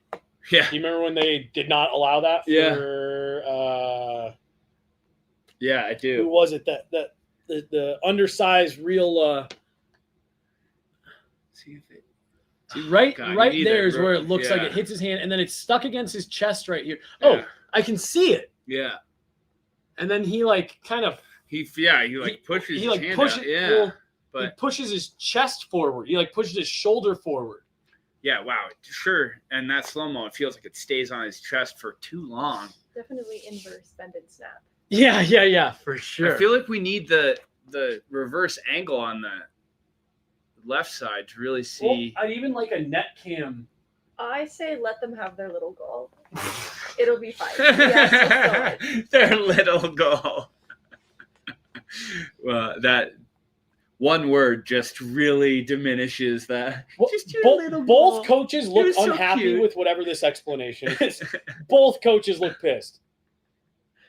Perfect. My guess is what they're probably saying is it's inconclusive. Yeah. We can't tell if it touches his the way he moves his hand away tells me he felt it touch his hand. Yeah, not going to count. Love it. That's awesome. That tells me that the puck touched his hand. Yeah. And he felt it, so he moved it away. Yeah. And then it hit his chest and somehow. He was very confident that was going to stand when he skated away, though. Yeah. You got to sell it, I guess. Yeah. Well, I also do wonder because it based on that one replay, you could see the puck sitting there, and it looked like he did that. Yeah. And I wonder if, I wonder if the refs are saying, yeah, you can't do that, because I don't think you can propel the puck into the net with anything other than your stick. Yeah, he lacrosse cradled it with his chest. Right. Threw it in the goal. But if those were the same, if they had the same angles that we did, my guess is that was just an inconclusive. Yeah. We waved it no, so we couldn't overturn it. Love it. $2.99 super chats here from Scott. Oh, my man. I know Scott. There he is. Yeah. You're the man, Scott. Thanks, Scott. Thanks for being here. Go Avs. Yeah, thanks for coming and hanging out, guys. Fun. We do have Vaguely here providing us some real-time updates. Makar and Taves both over 14 minutes. Vaguely, I'm gonna make a request through the chat or through the stream here. You were talking about Malinsky earlier, that he was trending way above his normal ice time. Do you have any updates on that without me having to go and look real quick?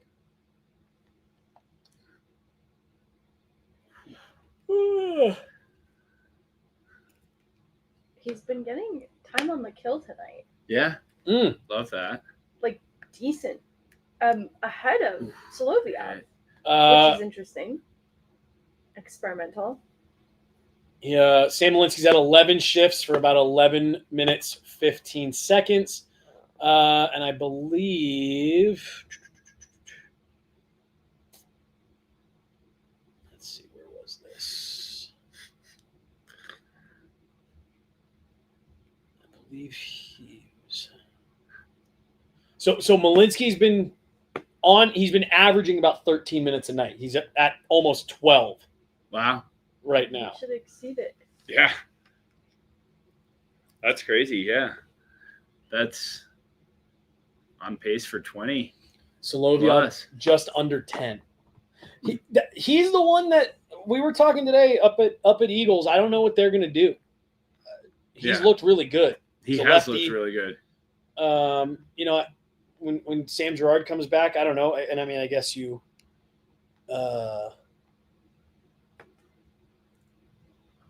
I guess you just wait to see how everyone's playing. Yeah. Once G is ready. But they might find themselves with another good problem to have. Yeah. And I get nervous when you've got young defensemen sitting on the shelf. Like, you don't want that to go on for too long. It's not Jared's problem, all right? It's my problem.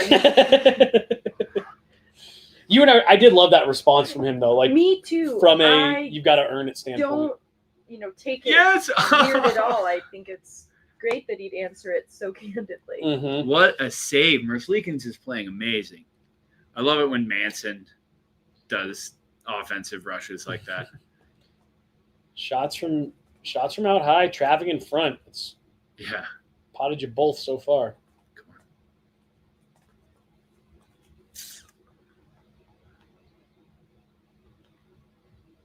Woo! He's just so calm. I love it. It's like, that's what just drove me crazy about Georgiev, is he just seemed like so uptight all the time, and that would like spread to the team. Wait, what was the... Was it Marty's stick accidentally getting it? Were they trying to say that was offside, maybe? I don't know. So someone did pop in the chat, and because that said challenge. Yeah. Someone popped in the chat and said, I don't know why Columbus isn't offside. shorthanded. Yeah, maybe that was just like a Toronto initiated review. Yeah. But that is a good question. If that was a Dean Evison coach's challenge, the Avs should have gotten him. And I don't know, maybe that was why Jared Bednar looked upset. Was where the hell's our power play?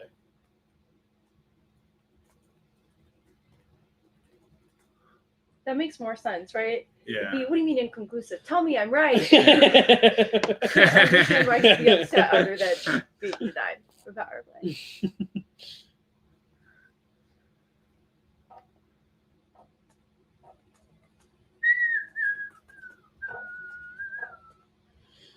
And so it was Alyssa who was saying, why aren't they shorthanded? And then apparently on the announcement, we don't have the sound on, but apparently the ref did say Columbus is challenging the goal. Yeah. So, yeah, I don't know why That's there wasn't odd. a power play there.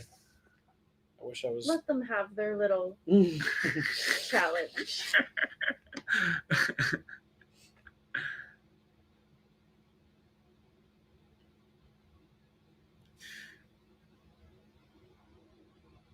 No way that's on. Crazy. How much time? All right. Perfect. My pizza is ready. Hey. Are you guys going to get any? I don't know. I ate at a weird time.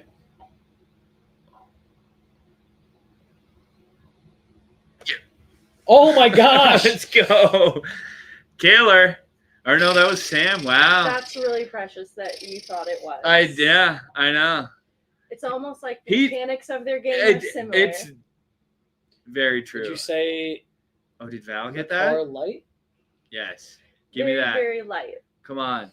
What a crazy Yes. thing to say. I bet $10 on Nichushkin scoring. There you go. So I think he gets a piece of this.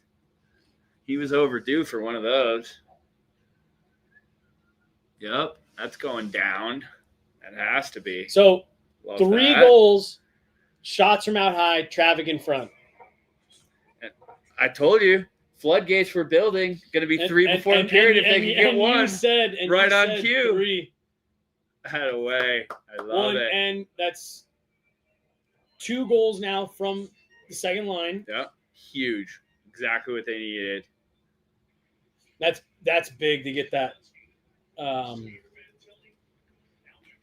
as time's expiring. Mm-hmm. Love that.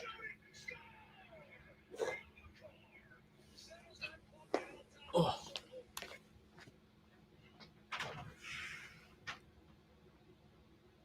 Huge.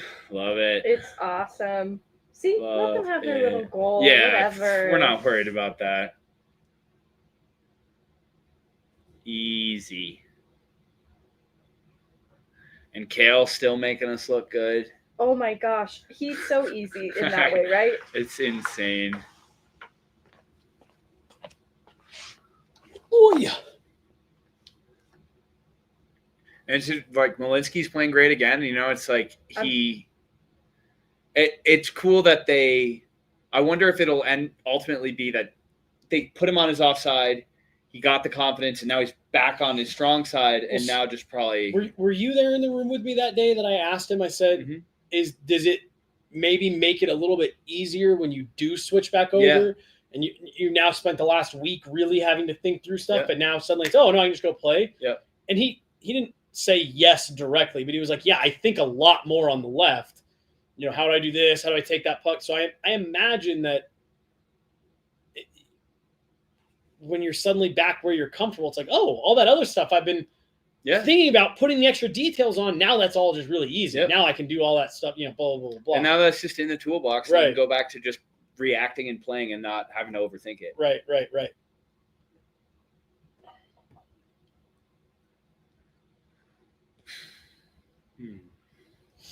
That was big. Another super chat here from Scott. Offhand Sam? My hockey Sansies? Senseis? Okay, is that how you I've never seen that word written out. Oh, yeah. Yeah. Wow. All right. Well, I feel like a fucking idiot for saying Sansies. But no, that was just made it all the better. No, Scott's the man. He's my friend, and he knows a ton about football. Oh, so he helps me with my fantasy football teams, and I help him with his fantasy hockey teams. Yeah. And it's a great little trade-off. Here from Vaguely. You're the man, Scoot. Thank you. Big shout out, Colin, for another super chat. I did get Some analytic data here from Vaguely. Cale Makar leading the way. Devon Taves leading the way for defensemen with 18 shifts. Cale Makar leading the way with 15:52 time on ice. 15:41 for Taves. 14 minutes for Brent Burns. Wow, he's just a monster. and then you got to drop down. It's Manson under 13. I love it. Being able to spread that out is so great. What's I guess you. I'm curious what his ice time is. It feels like, he's obviously going to play a lot, but they haven't been forced to play him 23 minutes, which is all that adds up. We talked about that so much with Brent Burns of like, okay, let's even say that he is maybe a little bit below. This is, in the summer. Like, let's say he's not quite to expectation or, whatever. Like, he's going to, no, I shouldn't say not expectation, but like, okay, maybe he can't be this huge impact guy, but he's going to eat 90 seconds more that Cale Makar is going to be able to rest. Yep. He's going to kill a whole penalty that Cale Makar is not going to have to be out there for. And like, absolutely. That is so huge. And so to your point, if they're able to spread that around with Nate a little bit more, here you go. 15 shifts, 12:05 time on ice through 2 periods. That's great. And I was gonna make this comment earlier when we were talking about Ottinger. I saw someone theorizing the other day, does Jake Ottinger turn back into a pumpkin after the second round every year because he's leaned on so heavily? Yeah. That, like, is he just worn down? Was it you who was saying that? This. Okay, yeah. Because he, like, their first round matchups and then even their second rounds, like going back to the title defense season when Dallas saw Seattle, it wasn't an easy series either. Seattle that year really put up a fight. 7 games, if my memory serves me right, it took them to beat Seattle. If I'm not mistaken, like, I don't remember exactly. They were without what's his name? Pavelski. For part of it, Jamie Benn got suspended. For part of it, like, Dallas was just kind of a mess. Themselves. But all that to say, I think they've faced decent teams early, and he gets beaten down. He gets tested a lot early. I mean, like, I'm not trying to, beat a dead horse, but like, they don't win that series against the Avs if not for Jake Ottinger. It was a goalie duel in a lot of ways. Right. Or that game the other night. Right. And so it's like, okay, I remember, Megan, you and I talking about that, a day or two after Game 7. And it's like, if you're Dallas, holy shit, that's a tough series. And I would have felt the same way had the Avs gotten out of it. Like, that was a brutal series to start. Yeah, right. That was a brutal series to start things off. It's crazy. And truthfully, as much as I make fun of Connor Hellebuck and the way that he just is the motherfucker plays 65 games every year. Yep, it's not, and I mean, it was the narrative, and it's a fact that Cale Makar had by far his worst playoff series last year, and it just looked like he was gassed. He played so much for 3 years in a row, like, leading their team and normally the league in ice time, and like that catches up to you, and him just being able to save up some of that energy to do the special stuff that only he can do is, what separates him from everyone else. There was a lot of times last year when it was very obvious that he was like conserving his energy and not rushing the puck up as much because he knew he was going to have to log 25 minutes. Gassed. Yeah. What were you saying? Kill. Yeah. I didn't even think he was bad in the Dallas series. I think the fact that he didn't produce at the level that people expect is why people say that, and I don't think anybody is acknowledging the fact that he had more grade A chances than anyone else in that series and was just robbed. Whether it was the goalie or special coverage designed for him in mind, he was contained. He was so heavily keyed in on, and I think the fact that he created as much as he did while being eating all those minutes and being a shutdown guy, like I'm with you, Megan. I don't think he played as poorly as people talked about at all. Yeah, I just don't think he was the Cale Makar that we all expect every night. And I can't do it every night if you're doing all of it. Well, and I'm with Megan, and we talked about it as it was going on. I really do think that. I mean, I guess this isn't anything revolutionary for me to say, but like, it was very clear the Dallas Stars built a full game plan around do not let Cale Makar beat us. They literally told us. Right. Told us Right. it's Nate and Cale. Yeah. He's like, that's mostly who we've keyed in on, and then all the rest of the stuff, we'll take care of. Are you gonna get your pizza? I know. I see. I'm busy watching and talking, and they're gonna close. Yeah. Just tell them you're from over here. I just always like to make sure that, hey, yes, we're over here all the time. And I feel bad too because that day that they helped me out with Letestu's parking, I said I'll be back to get pizza. Yeah. Someday. Eventually. All right, I'll be back. Have fun. Be careful. Good luck.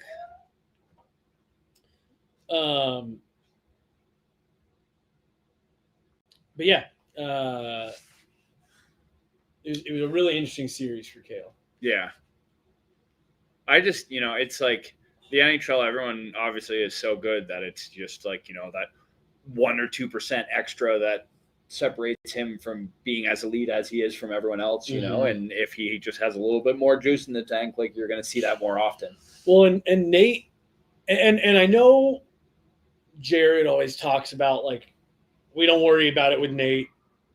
Yeah. He's in such good shape. And I do know that Nate is in control a lot of his minutes and stuff like that. Like, he's another one where it's like, I know he could play 28 minutes a night and be fine. Mm-hmm. Can you keep Nate closer to 20 to 22? Yeah. Instead of 25 plus every night? Yep. And again, knowing that you can deploy him like that whenever needed. And then when you get into the playoffs and he is having to play 25 plus a night, it's maybe marginal, but that's a real difference. Yeah. It's a real difference. Well, and if you can say that you're getting 100% effort of him if he's playing 20 minutes and you're getting 90% effort if he's playing 25 because he's got to spread it out a little bit, you'd rather have the 100%. Right. Hello. Live calls on air.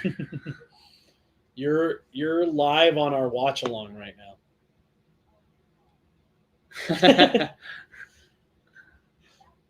Okay. All right. Well, this game's heading to the third period. I'll be home when it's done. You heading home right now? Okay. How was your day? You sound like it. Oh, good. Great. Yeah. All right. Well, yeah. I should be home quick. That was really quick. Yeah. I love you very much. We'll talk to you later. Look at that. Freaking so much stuff. Wow. Oh, yeah. I probably should have at some point just said, I just don't need that. I appreciate you, but There were 2 Megans for Ah. pickup orders, so I that's almost funny. walked out of there with a lot of food. Yeah, I definitely ordered 7 pizzas. For sure. Are you a baseball guy? Not really. I'm not really either, but it is just a bummer. Because it's the Mariners and the Blue Jays in the ALCS, and those are like 2 teams that I don't think have ever won. Yep. And then you had the Brewers and the Dodgers, and the Brewers were another like, oh, this is a great feel-good story, and the Dodgers took a 3-0 series lead. And it just, I do always hate, and I really shouldn't say this given that the NHL has had the same matchup in the Stanley Cup Finals 2 years in a row. Yeah. But it does always suck when, but at least that it's like, oh, it's the Florida Panthers out of nowhere becoming this dynasty after they were terrible for years. The no salary. Baseball's just so unfair. Well, it sucks that you have like these 3 really exciting teams that have never really been there, and it looks like the Dodgers are just gonna they're gonna mop get them up. Yeah, swept by the corporate mega team. Yeah. Of course they are. This is America. Yeah, seriously. You have the Milwaukee Brewers come doing on. anything. No.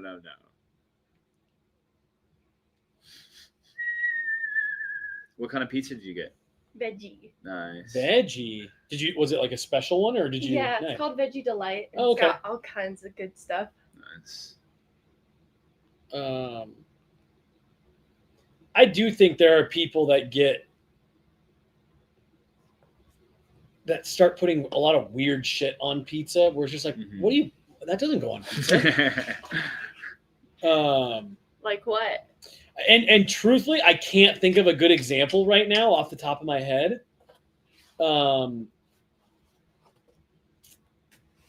Sometimes, okay, I have it on this pizza and I enjoy it, but like tomato, Mhm. in addition to all the tomato sauce, Yeah, seems a and bit redundant. Yeah. it does. It's like, I'm not sure this is adding, but I enjoy it and I won't complain. But My wife's order, and I love her, but when people give her a hard time for it, I have a hard time defending it. It's pineapple and black olive. Interesting. that's really tough. Yeah. And My wife likes pepperoni and pineapple, which okay, I like. Hawaiian, which is yep. good. Yeah. It's Well, and so everyone has given Hannah a hard time for it. And then we found out that's Ryan Reynolds' pizza order. like, Pineapple and black olive. What? And she loves Ryan Reynolds, so she found that out. She's like, I knew it, fuck you. I knew it was good. That's actually a really interesting strategy. She'd be like, well, this is Ryan Reynolds, blah, blah, blah, blah, Yeah, blah. yeah. Anytime in an argument. So deal with it. Yeah.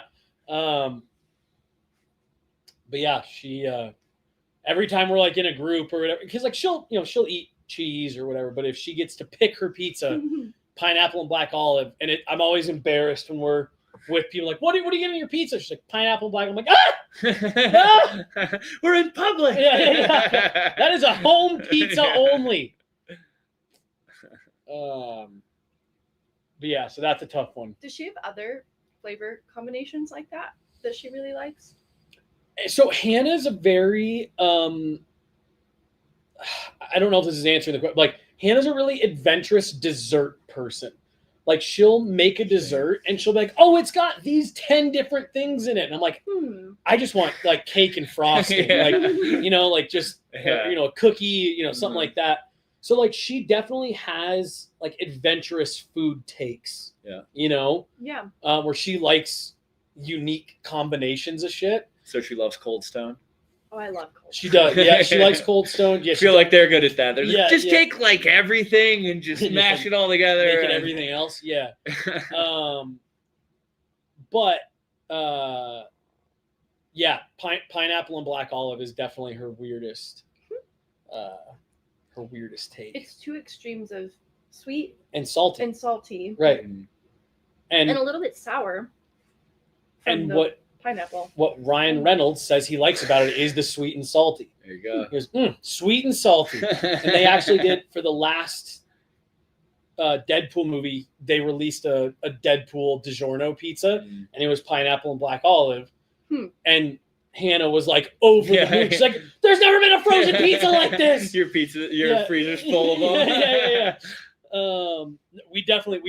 We went on a hunt to find the Deadpool DiGiorno pizzas. But I saw olives on yours, and it made me think of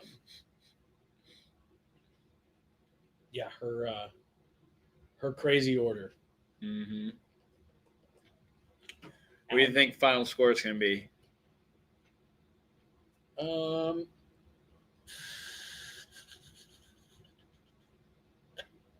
I'll say 5-2. That's what I was thinking. Some empty netters. I was gonna say 4-1, but that just leaves me very little wiggle room. Yeah, I was going to say 5-1, but 6-1. I feel like 6-1. All right. Ooh. Okay. Gavin Brindley hat-trick. Yes. No, we got to go 9-1 because Brindley and Kiviranta have to get hat tricks. So obviously, they're going to score 6 more. And 9's my favorite number, so final answer, 9-1. Final answer. 9-1.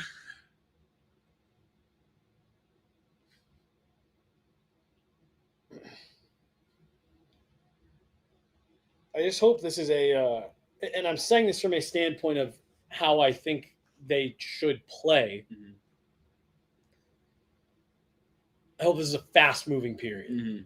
Keep the game moving. Yeah. You don't start lining up a ton of face-offs in your own end. Yeah. And just get this under the 10-minute mark, then get it under the 5-minute mark, and then you're close out. Awesome pass. Wow. So I'm thinking just for ease to transition to the post-game show, I'll move those shotgun mics up onto these pedestals and just kind of aim them at us a little bit better, and then we'll just go with that. And then John and Mark will reset everything in the morning. Okay, perfect. We will have a live post-game show immediately following this, right on this stream. So if you're wanting to hang out for that after this, don't go anywhere. We will be live. We'll take a quick little 5-minute or less break for us to reset here. But then we will go 20, 30 minutes on a live post-game show right here in this same stream. So make sure you're staying locked in.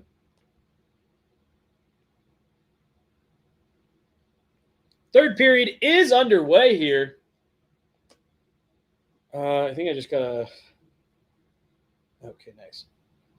Ashley, if you're watching, shout out. Thank you. Oh, you are watching. That's our stream right at the bottom. Big shout out to Ashley. I love Ashley. Oh, my gosh. Yeah, she's great. She's the best. So she just sent me that we're getting base camp all set up. So that's what game days will look like. Oh, And then there's a separate thing that we'll actually this. go in and check off as stuff's getting done. Nice. I love that. Yeah, I was gonna say, so that way we, as we are at the rink, we can go through and say, hey, this stuff's done, and then someone can just come in and pick it up. Awesome. Editors will get a notification for it and shit. Mm-hmm.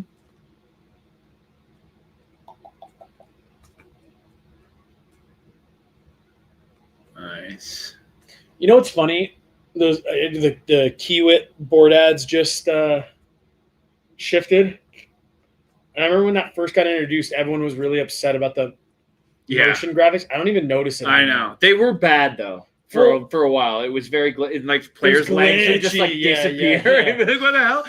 Well, and in the beginning there was too much motion. I think they figured out a lot of times it would sweep all the way It was a car driving around. Whoa, that's too much. But I agree. I think they've figured it out now. You definitely don't notice it in a negative way ever.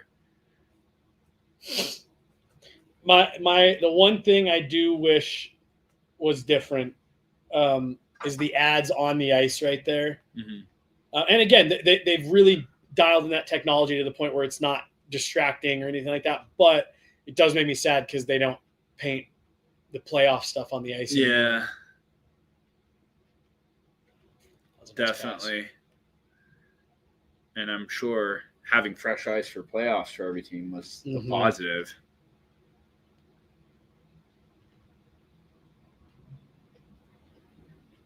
Whoa! Oh, nice. Wow. All right, so that's the stuff that I talk about more than anything else with people that people just don't understand. If that's any beer leaguer, that's a hard You're league. Dead. That's a hard collision with the wall. You're dead. And everyone stop. Hey man, you all right? Yeah. You okay? Catch your breath. You all right? Oh yeah. And these dudes just quick little stop, pop right back up, curl around the boards. Insane. I was thinking while he was skating down, I was like, Parker Kelly is a great skater. And then just like you said, he goes down, he pops up in a fraction of a second. And it's just he is actually probably one of the best skaters on the planet. Yeah. I mean? There was a play last year. I can't remember. Maybe it was even 2 years ago. It was on the road, and it was just Corey and I, and we were sitting in the press box, and Sam Girard had a really similar play. Skating real hard towards a net, one of the nets, lost his balance, and he was able, while on his side, kind of slowed himself down, pop back up, and stop just before getting to the boards, whatever. And I mentioned to Corey, I said, that's a crazy thing that he just did. Blah, blah, blah. He was like, oh, I didn't notice. We watched the replay, and Corey starts laughing. And he's like, yeah, I mean, and he's moving with speed too. And we see the replay, and Corey goes, yeah, any beer leaguer, and that's probably a trip to the hospital. Yeah. Honestly. Yeah. I remember learning to skate and taking skating lessons when I was growing up, and the instructor saying one of the best things that you can see to track your progress is like if you're starting to fall and you can like catch yourself, that's a big sign that like you're becoming a better skater, and the fact that these guys just dance. This is probably 2 or 3 years ago. And I remember what I was most furious about was how hard the guy back checked. We were playing like it was 10:30, and it's always at least 10:30. And like we were up by 3 or 4 goals. Like it wasn't like a blowout, but it also wasn't a super close game. And kind of like a weird like broken play in the neutral zone, and we went on a 2-on-1. And I remember hearing this guy like coming behind me, and I was like, no way he's gonna like skate through me, right? And sure enough, dude, I mean, like he reached around and like fully pushed it, and it was right at the start of the game. Or no, I guess it wasn't right at the start of the fucking game. The ice was really slick. The ice was really slick, and I just remember I went down and I like went to like try to slow myself with my hands because I was going forward, and they just went out, and I just remember going, well, I'm hitting these fucking boards. I don't remember why the ice was so fresh. Because it was near the end. Because I didn't play the rest of the game. Yeah. And so I don't remember why the ice was so fresh there. But like I just remember trying to get myself back so I could try to get my feet out in front of me. It wasn't happening. And it just did not happen. And I just remember at a certain point, like, you're probably just gonna hit this wall and just coming. try to keep anything important out of the way. You gotta like flatten out and try and hit it as like not one wrist first. Right.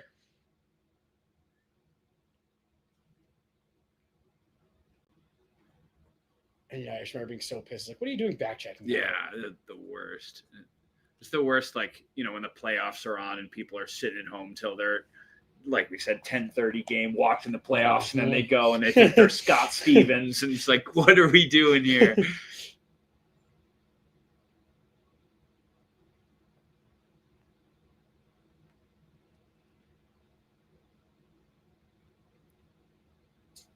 Scott Stevens, that dude would be criminally charged if he played in today's NHL. He was an animal. Dude. Yeah, like he probably should have been like a UFC fighter, like a hockey player. Well, and the other thing that's, we were talking about Forsberg earlier and going back and watching those highlights and all that shit. That's the other thing with that era. That was definitely offside. Mm-hmm. Scott Stevens was this like, huge, hulking, bruising hitter. Yeah. And you hear guys talk from that era. They're like, oh man, when Scott Stevens was out there, you had to keep your head on a swivel. You watch the replay, it's like, yeah, you had to keep your head on the swivel, whether you had the fucking puck or not. Mm-hmm. Scott 100%. Stevens was just out there running guys, whether they were in the play, if they had the puck at one point or another. Did not matter if you were on the ice and you were on the other team, he was going to hit you. Let alone if you're near the net. Good luck. And like that's just the stuff that's crazy to me. Like the Paul Correa hit is the best example. Yeah. That puck had been gone. Yeah, right. For and you multiple think like seconds. He was probably using 120 flex stick too, just like cross checking guys with like an iron bar. Like, oh, dude, the abuse some of those guys took. I know.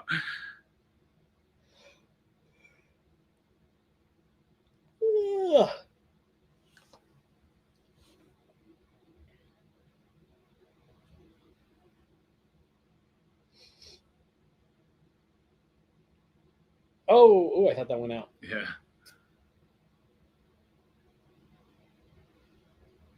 Oh my gosh. Oh, that would have been awesome. See, and again, the camera panned a little bit, and there was a Columbus defender standing back there. No. It's scaring me. We don't have to get into it because I think we don't have to get it. All I want to know from you guys, were you surprised that the day Carter Hart was eligible to be signed somewhere he got signed? No. I feel like there was probably at least 5 teams that were willing to, that have just been waiting to do that. Well, and that's why it's unsurprising is he was already linked to Carolina. Yeah. And when that picked up steam and Carolina experienced backlash and pulled out, it just felt like somebody's going to take a swing. Mhm. But I don't know. Because of the backlash from Carolina, I thought that would be cautionary tale enough. And that's what I'm not surprised that Carter Hart got another. Well, and it's a PTO for right now. I'm not surprised he got another job. I am a little bit surprised that it was the first day he was eligible. I'm a little bit surprised it was the first day he was eligible. I feel like it was either going to be day one or day never. Oh, interesting. Okay. Yeah. I feel like these organizations are going to decide right away. We're either on board with this or we're not. And like, if you're on board with it, you're going to want to do it first so that you can actually get him. So like, see, my guess was next season. I thought people would let a season play out, but rip the Band-Aid off is probably what they're like, right. This is going to suck for a couple weeks and then it'll blow over and it's whatever. And, you know, I guess. I do also have to just say this because we were talking about it earlier. Carter Hart struggled his last couple of years in Philly, and none of those other players were like all that good. Mm-hmm. Like that was the number one reason why I didn't think anyone would move on it right away. Ooh, I don't like this. Scott Wedgwood got that puck up high. Yeah, it really seemed like it stung him, and that he just looked like he was standing uncomfortably. Movement. Yeah. Oh, it was right in the face. Oh, to get his like collarbone. Mm-hmm. And he went to the bench. Yeah, that was hurt. Yeah, he just looked like his like neck was stiff almost. Like, yeah, you get that right here and it locks up. Yep. Everything. Is Corey there in Columbus? I thought so. Oh, see, because he's tweeting like he is, but I didn't think he was going to. Because he was the one who got the update on Landy. Yeah. I assumed because he was there. What a pass. Like, their passing has just been so good. It really seems like Natchez is really getting comfortable. Oof. That's a nice save. Yeah. He's played great, Merzlikins says. I mean, he's the reason this game isn't out of control. Yeah.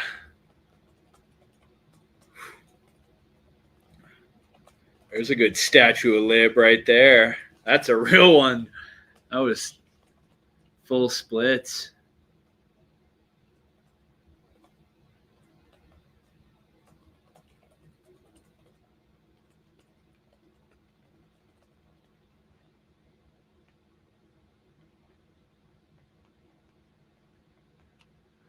And they've definitely gotten a lot more creative with their zone entries on the power plays. It's not just the same drop pass to McKinnon, gain the blue line, bank it off the boards to Makar. Like, everyone knew that was coming, and it seems like they have several different options now, and they're doing like double and triple drop passes. And it's amazing what options will do for you. Ooh, that would have been like right there on cue. If that pass was on target, that would have been a breakaway. Nice. That's exactly what you need.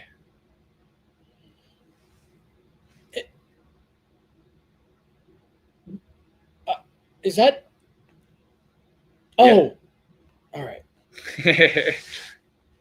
I was reading that as in the first 4 games, the top line scored 9 goals and no one else scored anything. I was like, that's not correct. Yeah. I was like, I'm certain that's not correct, but it was saying 9. Okay. Yeah. I got it now. 9-4-0-3. Yeah. I was like, I don't think so. But, I mean, 9 goals for that top line is crazy.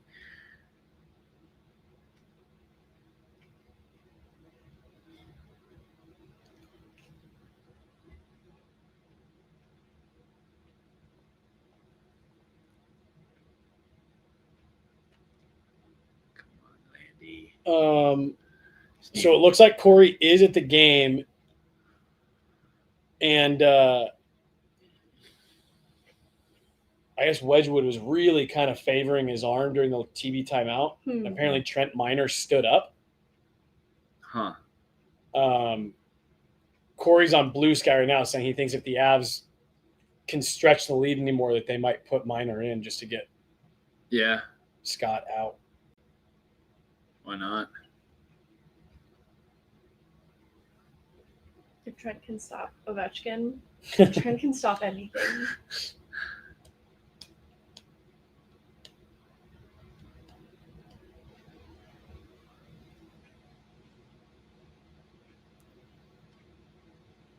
Nice. Great play. Good patience.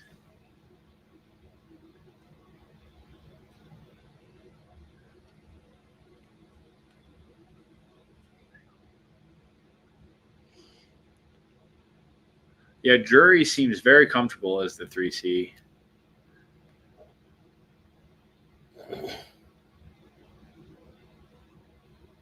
Watch your hand. Hit him. Oh, yeah. Hit him. Rolling puck, it looked like. Yeah. That's the other thing that's so impressive about these dudes, their ability to get quality shots off of bouncing pucks. Oh, yeah. Ooh. Just a bit outside. Yeah, that was a toe punch. Still got 80.5 and completely fans on it.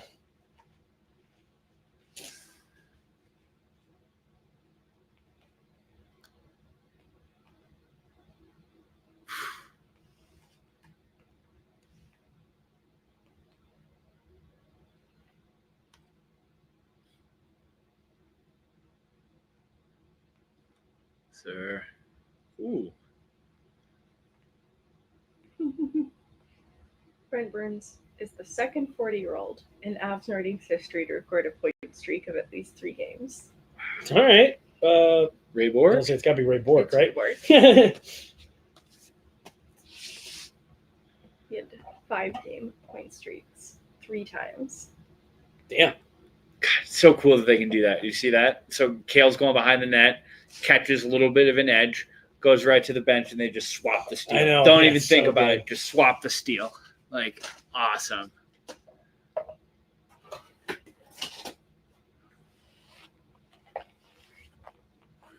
Yeah, I got new skates not too long ago. I was like, maybe I'll just get a second pair of steel, and then I was like, no. I play beer league sometimes. What am I talking about? Yeah. I don't need an No, I extra feel set of steel. I feel you. But it's a great idea. In theory.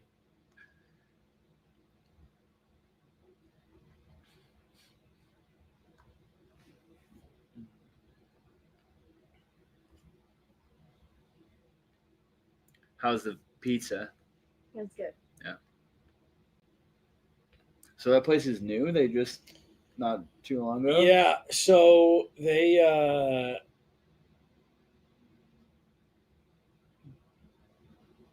bought the building like a while ago.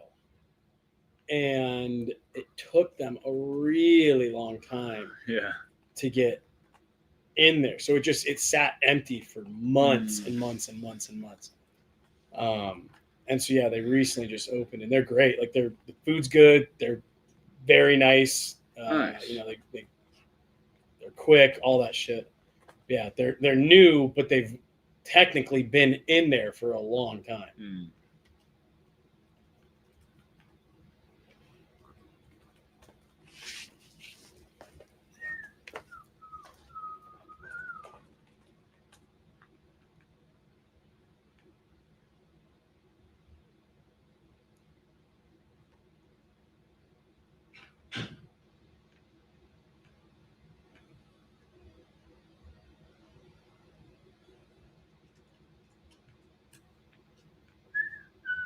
All right.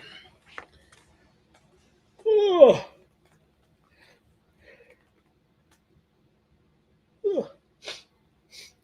I always find it funny when you and like I know why, but like they're advertising this game for Tuesday, October 28th. Yeah. Sure. Bunch of games in between now and then. Don't miss it. Yeah.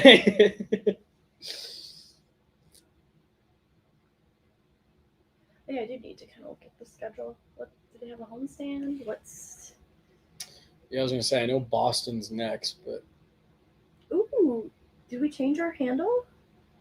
I don't think so.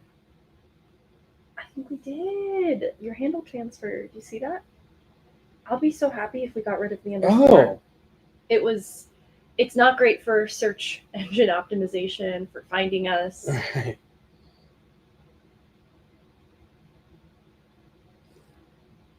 I always get so scared when they're racing for the puck. Towards the wall. Yeah. Even with the rule change. There's so much power and speed. Mm-hmm. Oh. Oh, that should have been a goal.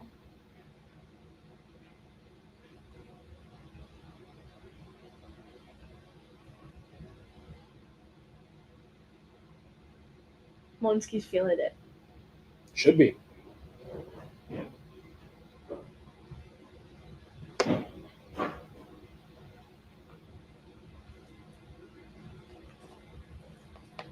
Seven minutes. Still plenty of time. Yeah. Oh yeah. Winley, Kivy, Hendrick. Yeah, 6 more goals, just a goal a minute. We're good. I think it'd be funny too when they come back into town to act like, I know it wasn't the result you guys are expecting, but you win 3-1 over Columbus. Like, what do you mean? Like, well, were you not? Did you not have the watch along on during the You guys didn't want to get the Kivy Brindley cat trick?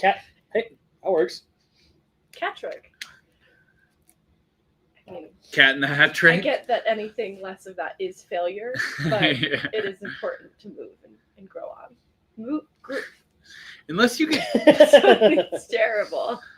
It's only unless you terrible get 2 cat. fourth line hat tricks, it's probably not the win you're looking for. No, exactly. Like, if you're not going to get 2 hat tricks from your fourth line, then why are you? Yeah, then what are we even doing? What are we doing here? Fucking neck. Oh no. It's just tight. My. Oh, and I hate that I'm about to say this. My pillow 2 nights ago was slanted up, and I didn't realize it. Yeah. And so my neck was all twisted around. Yep. Middle age injuries. Mm-hmm. So now I'm just constantly feeling like I need to stretch it.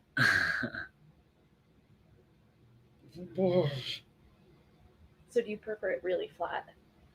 So flat on my back, but I need a supportive pillow. I actually have a pillow cube. If anyone knows what those are, I do. I actually have one of those. They're because I'm a side sleeper. Uh-huh. Oh, okay. So they're square.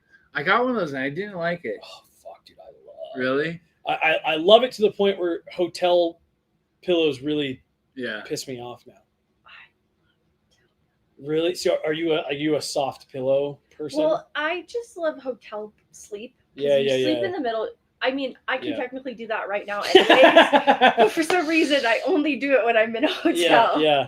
I believe it's Hyatt and like Hyatt House. Their bedding is incredible. Their bedding's incredible.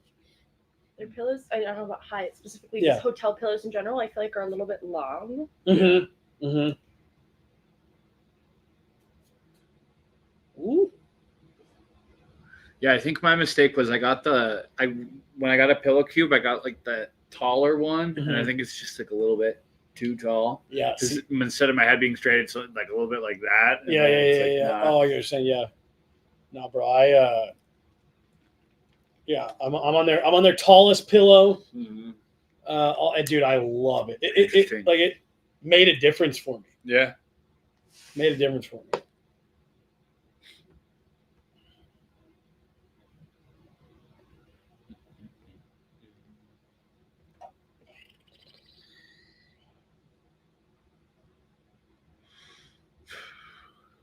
Hannah's home. Nice. She called me when you were getting your pizza. I tried to get him to put it on speaker, but he wouldn't do it. Oh. Well, I told her. I said you're on the live stream now. She goes, "Oh, get me off. I don't have anything else." Get me off. Turn the car around. Yeah. Fast.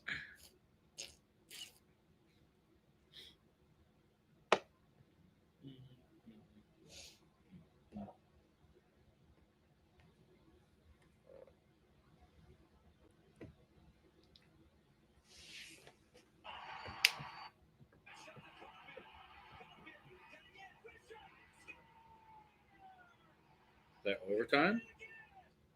Caulfield tied the game with 20 seconds left. Oh, nice. Do.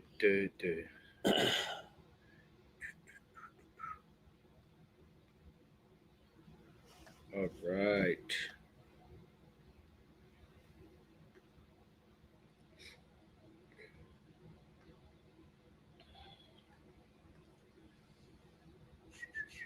So if they keep this lead, I get a. Oh, there you go. That's all just bonus bets. Yeah, dude, that's sick. That'll set me up for the season. yeah, dude, no kidding. Dun.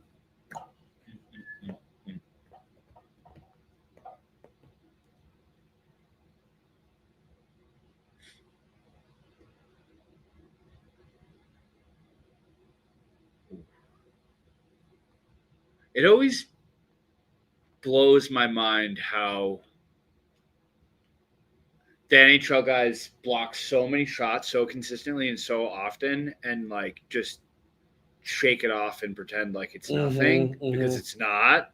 And like, you know, we've made the beer league comparison several times and like you block one shot in beer league and you feel it for weeks and like that's a beer league muffin, you know what I mean? Like, can you imagine taking a Cale Makar shot to the inside of your knee and just like walking it off? Like, it's just crazy. These guys are like just warriors. More bruised. Yeah, I'm sure come playoff time, so they all are. What a save. Yeah. From a skate standpoint, and you talked about this the other day with, like, I know their skates are better than what's out there. Yep. But there are plenty of these guys that use their same shin pads from 15 years ago. Their same shoulder pads also. So to your point. Yeah. Shoulder pads for sure. Much tougher than I was looking at Mikko's shoulder pads when we were interviewing him the other day, and it was just like, it's just crazy. He's had those since he came to town. Yeah. All right, empty net, 3:31 to go. This has gone exactly like what I was saying I wanted to see them do. Just like keep the clock moving. Yeah. Keep the clock moving. Yeah. Eat up some of that time. Because now, you got Columbus empty net. Still plenty of time, but like you got to get 2 goals. You got 3:20 to do it. Ooh, I did not like. Yeah, I didn't like that Scott's either. Positioning He on was that one.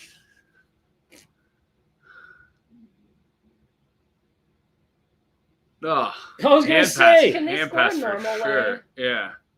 Can they just be normal? That's St. McRae's ex. It doesn't count. So he's saying that he dropped it and hit it. Yeah, you did fumble something. Tate McRae. But really on the ice was a hand pass. Why are they showing the rafter cam as the first replay? I don't know. Hand. Yeah. Yeah. No, Hundo sent a hand. Not even pass. close. Don't even review that. Yeah.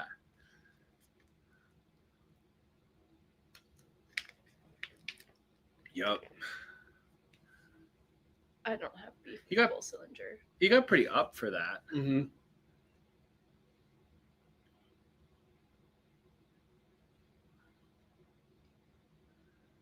He just looks so angry all the time, Dean Evison. His like resting face is just like very curmudgeon and upset. Are they really still looking at this? Yeah. Could they say because Manson touched it? It's not, but no, his stick hits it first. Are they saying Blackwood? No. Yeah, no, his stick definitely hit it first.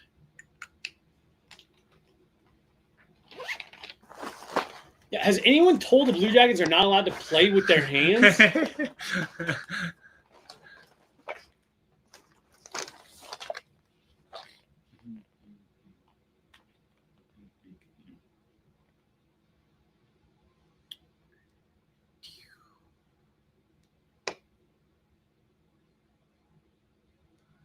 The Bruins have started out well. That's interesting. Better than I thought. Yeah, I mean, on paper, they look like,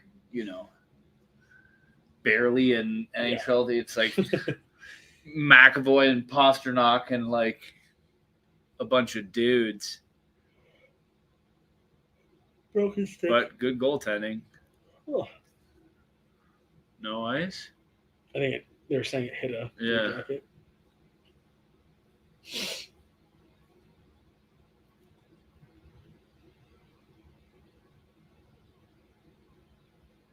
Oh, what a save! Wow. What a save from Scott Wedgwood. That's huge. With that much time left, that's a massive save. Yeah. Get it, Gabe. I feel bad. I feel like Wedgwood gets kind of banged up in Avs games. Yeah. I had $10 on Gabe to score too, and shit. You just missed that. There's still time. There's still time.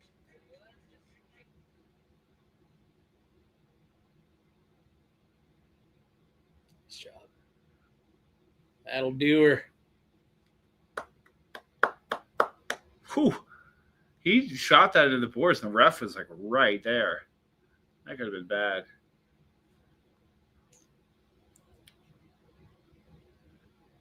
Like you said, huge save, Wedgwood. Oh, Taves. Yeah. Taves with the block. Great pass.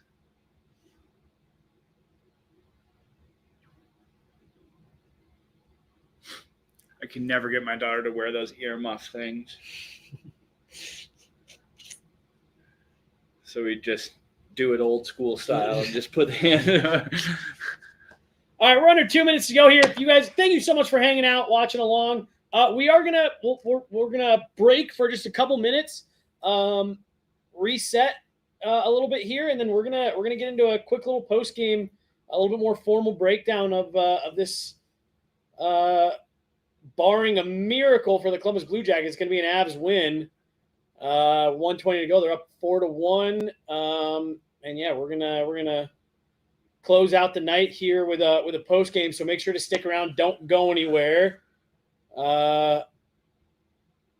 Thanks for hanging out, guys. Yeah, seriously. We're gonna do more of these. We'll do some some of the intermission reports. We're gonna have some. Oh goodness! I didn't see anything. No harm, no foul. Yeah. They smelled Megan's pizza, so he threw a pizza out there. And thank you guys for having me. This has been really cool. Dan, thanks for having you. I love having you on here, man. Yeah, we've loved having Dan as part of the team here, so it was good to get you back on here. They look so good, just top to bottom.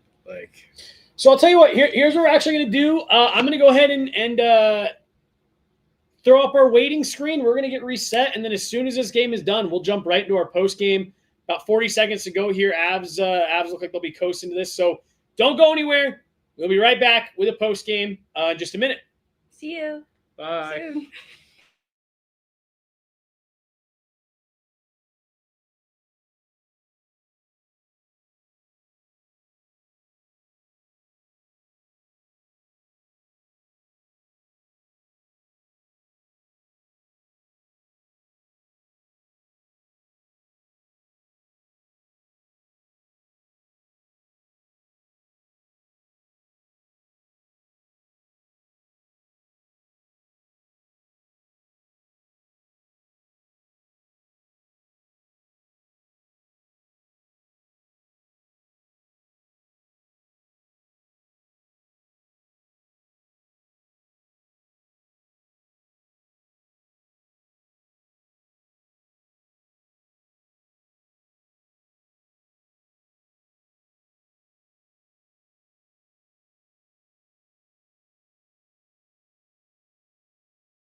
Hey, welcome back. Hope you guys hung out, stuck around. Guerilla Sports Off Ice Postgame Live now, coming on the heels of the watch along.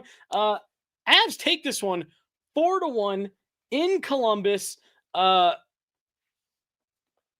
not going to use the word sleepy. Kind of a blah first period from both teams. I thought the Avs were better, pushed pace a little bit more.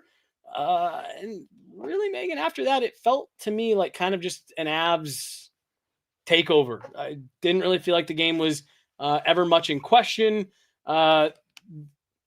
Big credit to Elvis Merzlikins playing a great game. The Avs eventually broke through and didn't really look back. Yeah, I thought the first period, scoreless after one, a lot of back and forth up and down the ice, but possession still heavily favored Colorado coming out of that period. Shots battle favored Colorado. And so I think it's not as even as I'm suggesting in talking about that back and forth up the ice, but I thought there was decent energy between the teams. So that's what makes after the Provorov goal for them to come back in this game stink is the Avs deserved a better fate in that moment based on how they'd been playing. Yeah.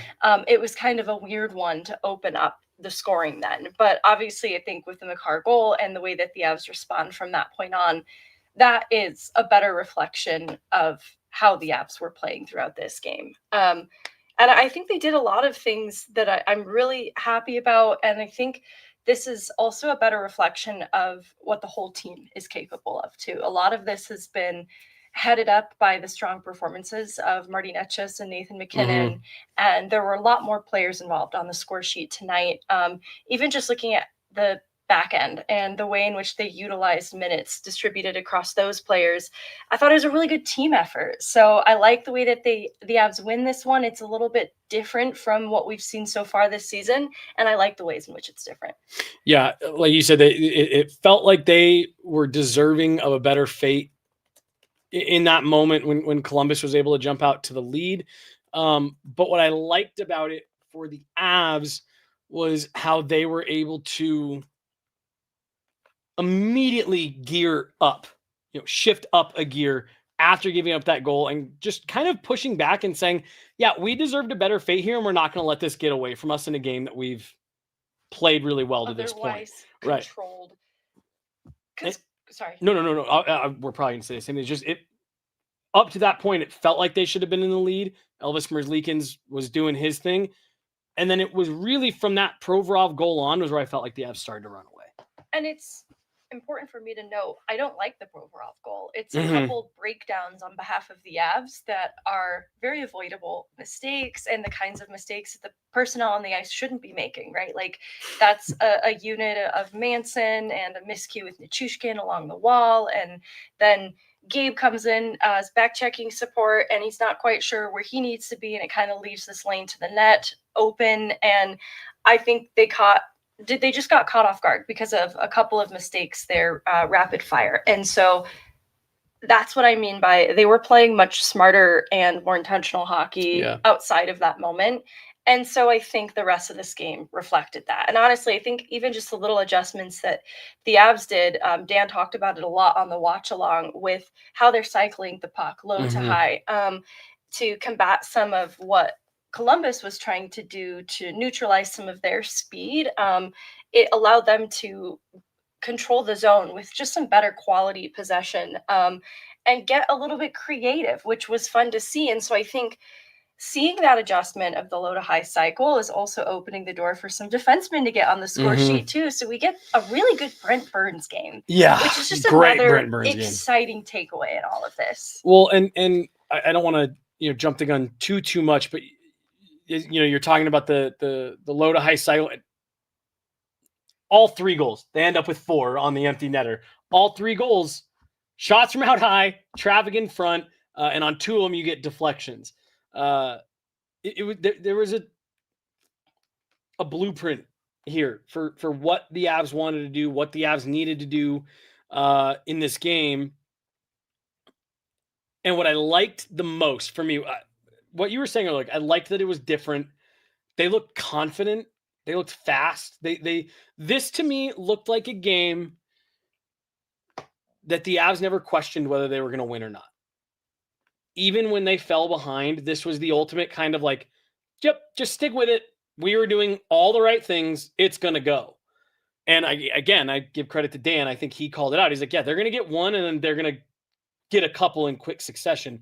That's exactly what ended up happening because they were in control and they were finding things that were working for them.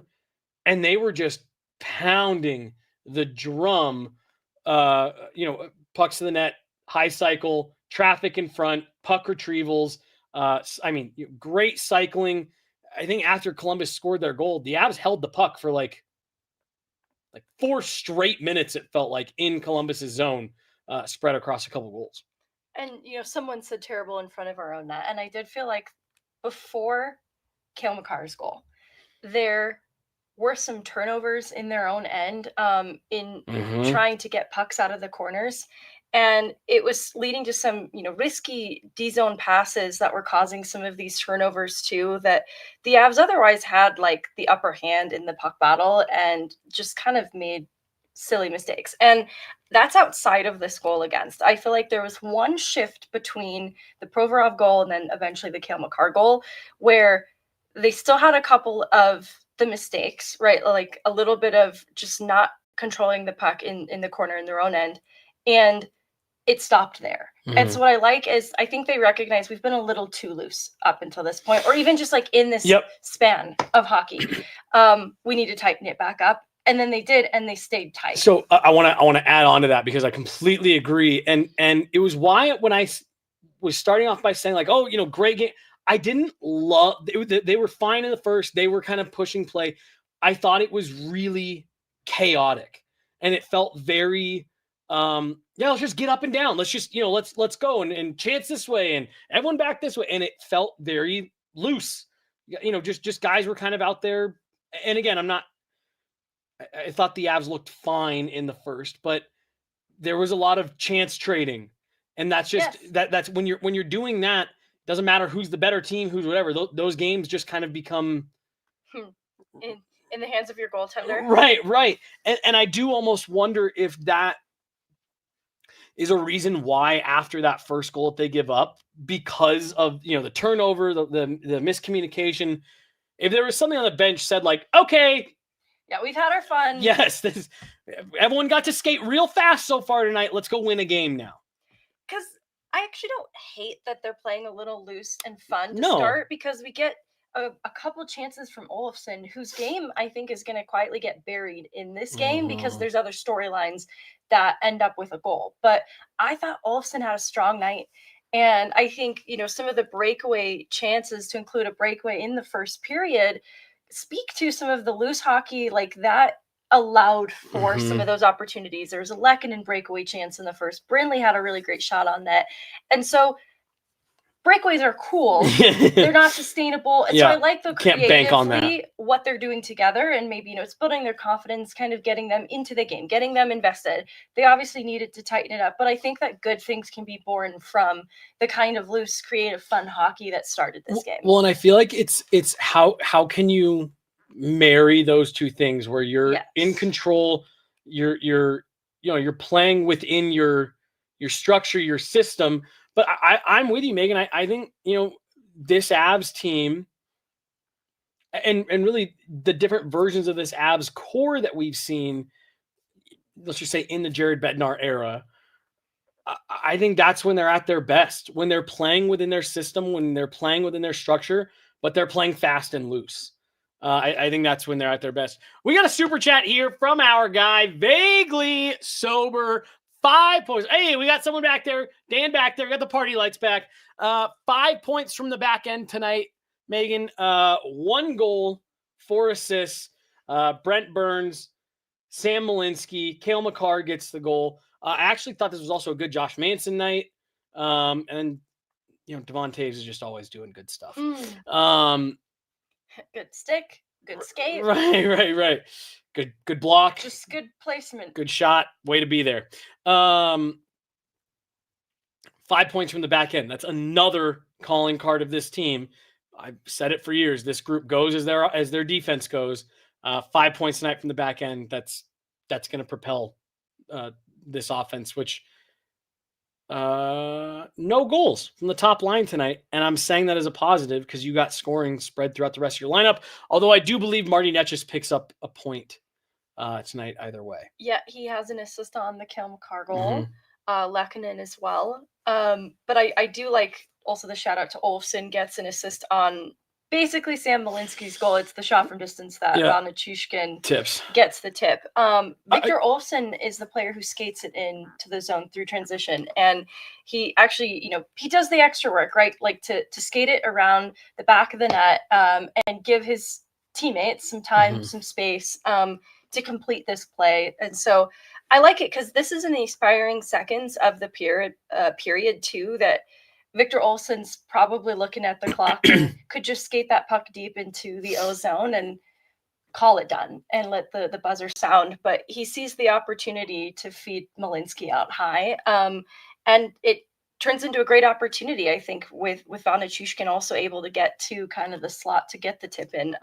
So I just really like that. I talked about Olofsson being a bright spot in this game early. He does get rewarded just kind of differently from how I expected. I'm really glad you circled back to him because I wanted to talk about him a second ago. He got Avs Twitter jumped on him pretty quick after the first game or two when he was fine. Wasn't bad, anything like that. Megan, I've really liked the last couple of games from Victor Olofsson, and you're seeing what it is that the Avs probably identified and liked so much about him for that fit there in that part of the lineup. So I'm glad you circled back to that. Let's talk about the second line. We went into this game and on the watch long, we were saying, yep, we've said it the last couple nights. They really need to get going now. Val Nichushkin, 2 goals, Brock Nelson, a goal. They got going tonight, and you want to see him keep doing it, but what is it? Brock Nelson tip, Val Nichushkin tip, Gabe Landeskog right in front of the net on both of those, and then the Val Nichushkin empty netter. But that's what you want to see out of that second line. And if your second line can give you that, well, it's just going to underscore the value that Victor Olofsson can bring, playing on that third line with Ross and Jack.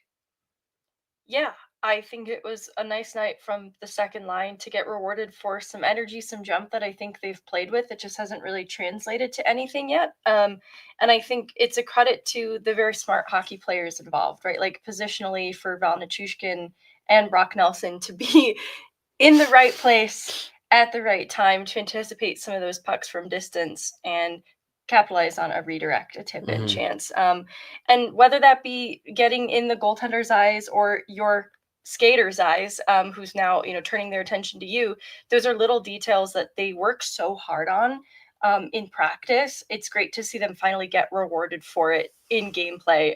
Gabriel Landeskog picks up an assist on that empty net goal to close out this game. He was on such a good point per game pace through the playoffs. I think it created this crazy expectation for how he might come out the gate. But it's just because of who he is as a player. And so I think that we've barely even scratched the surface of what this second line can be, because I think they're more than, the redirect, the tip in goals.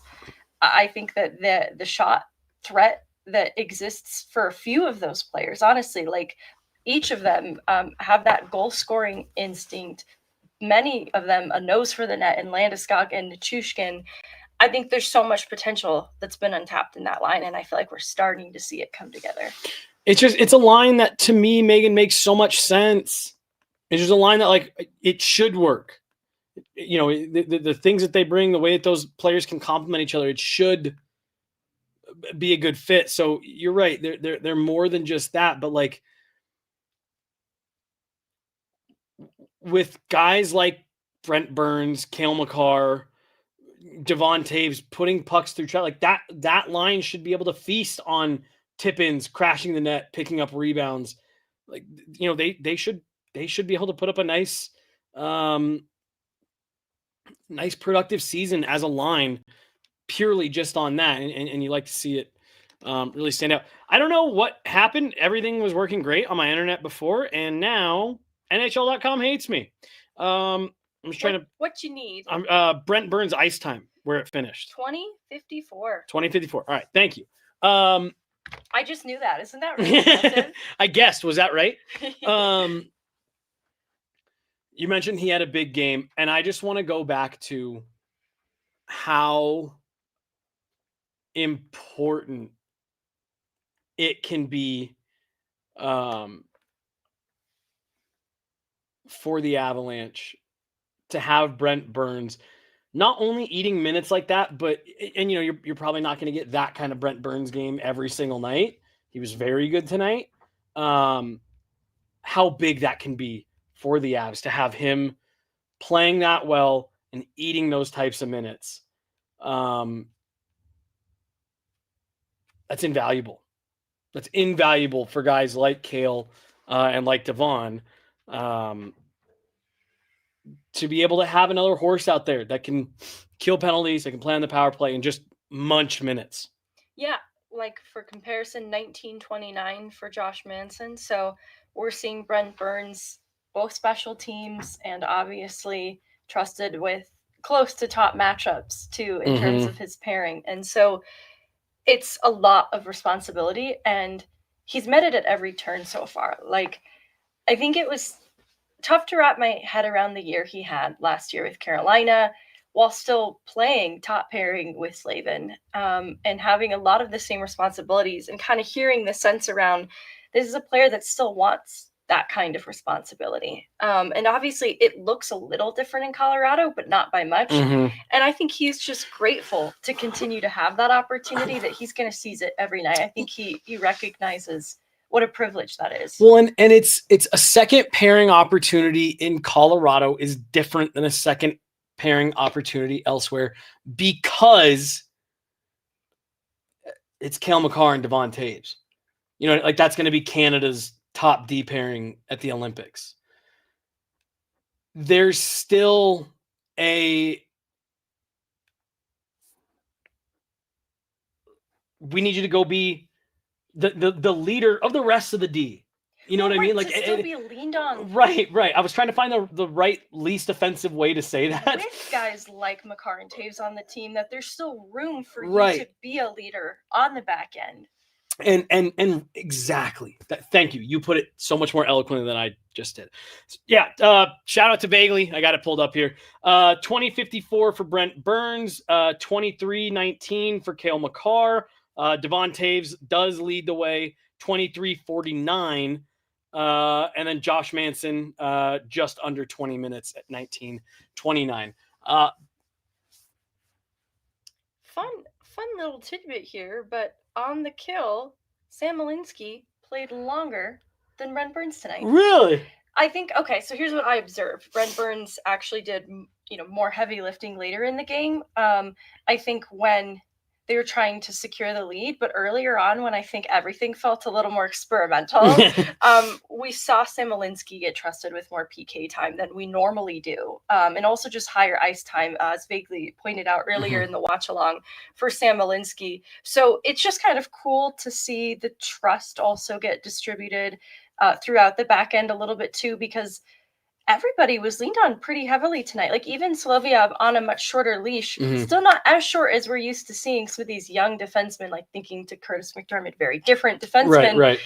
You would see 4 or 5 minute nights. Like Solovyov has come in and has been able to be a trusted player so much more quickly than we're used to seeing. That it's also just kind of like a new Jared Bednar to be seeing these minutes spread out. Because usually on a night like tonight where I know 4-1 doesn't seem close, but I feel like there's a period of time in this game, like in the second period, where it still feels close enough that you need to keep this lead, right? Yep. And where I'm going with that is to see the ice time distributed where it's not 25-minute nights for Toews and Makar. Yes.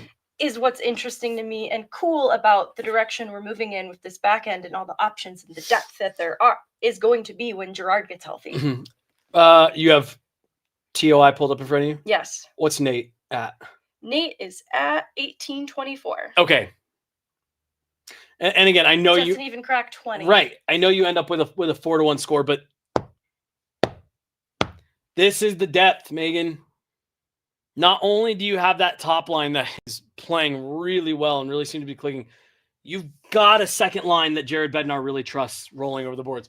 you've got a third line that Jared Bednar is really, I think, liking what they're doing. Another great possession night. Some Yes. chances. It just, there's some playmaking teased from Jack Drury that I still continue to like. Like, I don't know that we are going to be in the market for a 3C come the deadline. You're or if you are, it's because there's a guy that you really, really, really like. You know what I mean? Like, yes. But I'm. You're not trading. Right, because as of right now, we're 5 games in. My favorite prospect. Right. Or future picks. Right. For another Exactly. Exactly.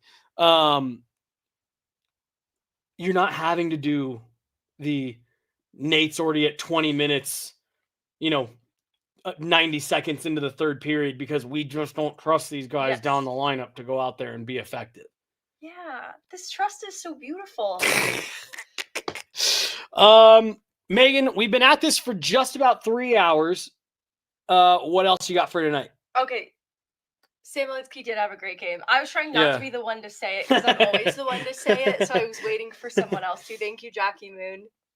I think it's the confidence. Mm-hmm. He gets that puck on his forehand and puts it on net immediately on that Olsen setup late in the period. But it's just before it, the play through the neutral zone to evade Adam Fantilli. And he even weathers a little contact. It doesn't ultimately influence the goal in the end, but I just thought that was such a great shift. And the mechanics of his skating and his handling to evade a very good player in Fantilli in transition like that, I think speak to what we talk about when we're like, this is not a player you just give up on. He's invested. His style fits so well with what the Avs are trying to do. And you see the confidence growing right before your eyes, the way that Malinsky finishes this game. You could tell he was feeling it by the end, and they were putting him out there so much more, just the way he was keeping the puck at the blue line and getting pucks to the net for second and third chances. They're just eating it up. And so I think it's important to recognize, he's maybe not a traditional prospect, so he's not young, right? But he's new to this league in ways, and confidence still has to be built, and it's happening right now. He's a young defenseman. By defenseman standards, he's still a young player. That's how I feel about Solovyov, who's 25. And for sure, it's important for the young guys to get the reps and get their confidence up because you see the results. It really does mean something. Yeah. Well, and I talked to Sam the other day at practice, it was at morning skate when Solovyov was first drawing in, and Sam was like, I'm going back to the right tonight. And I asked him, I said, does it maybe feel easier, a little bit more confident? Now having to, come from playing on the left where, I asked him, you're probably thinking more than you have at any point in the last 10 years of your career. You're probably, really paying, okay, well, I got to make sure I'm here. So does it make it easier? Are you more confident now going back to the right? And he goes, I'm definitely thinking a lot less. And I'm just reacting. And it looked like he was thinking less and he was confident tonight and that he wanted the puck and wanted to be involved. And that was what I felt like we saw out of him 2 seasons ago. And the small sample size we got was, I just remember thinking hell yeah, this kid's jumping in the play. He's calling for the puck. He's shooting, putting pucks in the net. And then it felt like at times early in the season last year, he got away from that. And he just looked confident tonight. I think being involved is such an important thing because you think about his role in college, quarterbacking Cornell's power play, then comes to the American League, is getting on both special teams still. And then the role change to the third pairing guy here in Colorado, sometimes playing on his offside, really didn't sniff penalty kill minutes at any point and is not touching the power play here in Colorado. I don't say that to sound like a jerk. It's just a very big role change. And so you have so much limited opportunity then to take advantage of on a nightly basis that I think when you have quiet nights, but you've not necessarily done anything wrong, you could get stuck in that a little bit. I'm not a liability. I'm not making poor decisions with the puck, but you lose a little bit of that spark that you can have to make an impact. And so I think he's redefining how he can make an impact in this different role. It's going to be limited minutes. He's not going to be getting power play, but maybe he does fight to earn a little bit more time on the PK and be more involved in that way. And then as the confidence builds, the trust obviously builds too, and he just gets more minutes and he can be more involved. And I think it's a cycle that helps to propel him in a lot of ways. Let's close out the night on this. Scott Wedgwood.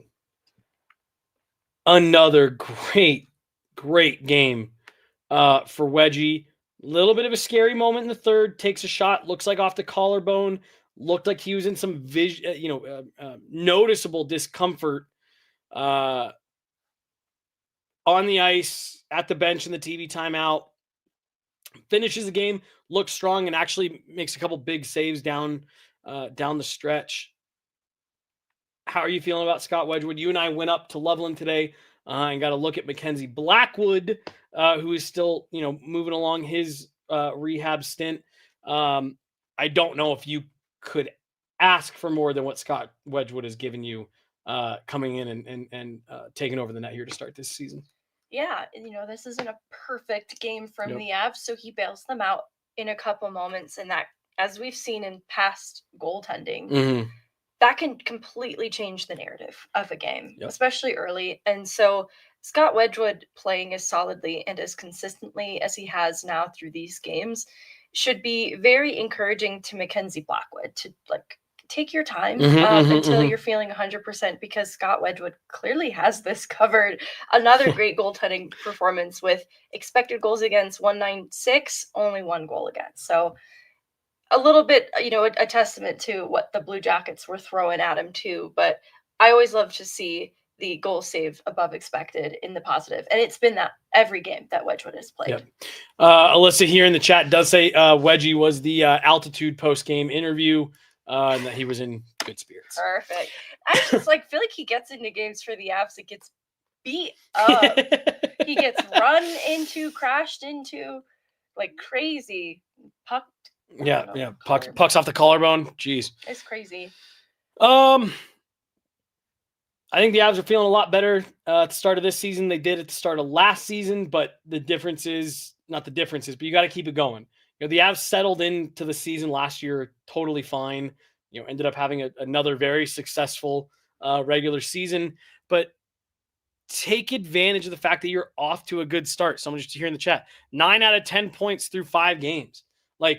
And I think everybody feels like the one game they didn't win was maybe their best game. Right. Dallas is infuriating. They played really well.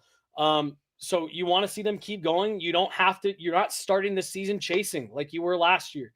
Settle into the season, and just keep improving on what they've been doing. I think you got to be really happy with the Avs start. Yeah, they seem like a group who knows who they are, and that is pretty significant. I feel like there are teams at the deadline that are still figuring that out some years, and I think that's the benefit of this team being pretty intact from what it was post-deadline last year. The group that experienced the pain of the Dallas series loss. Yep. I think that's the benefit then of the togetherness of this group right now. I agree with you. That's going to do it, guys. We were live for 3 hours, 4 minutes right now. Drop in a comment. Let us know if you guys liked it, want to do more watch-alongs, or what you guys prefer. Obviously we'll have coverage coming from the road as well. But yeah, just let us know what you guys think on everything. We're here for you. That's gonna do it. She's Megan. I'm Jesse. We got Dan back in behind the glass. He was on the show with us all night for the watch along. Big shout out to Dan. That's going to do it. Avs take it 4-1 over the Columbus Blue Jackets. Day off for them tomorrow, and then we will be back at Ball Arena on Saturday. So we will talk to you guys. Or we have a pod tomorrow, right? I don't know. I thought we didn't decide because we were doing this, and then I don't know. I think we have a pod tomorrow, but we'll either see you tomorrow or we'll see you Saturday. She's Megan. I'm Jesse. Bye. Bye.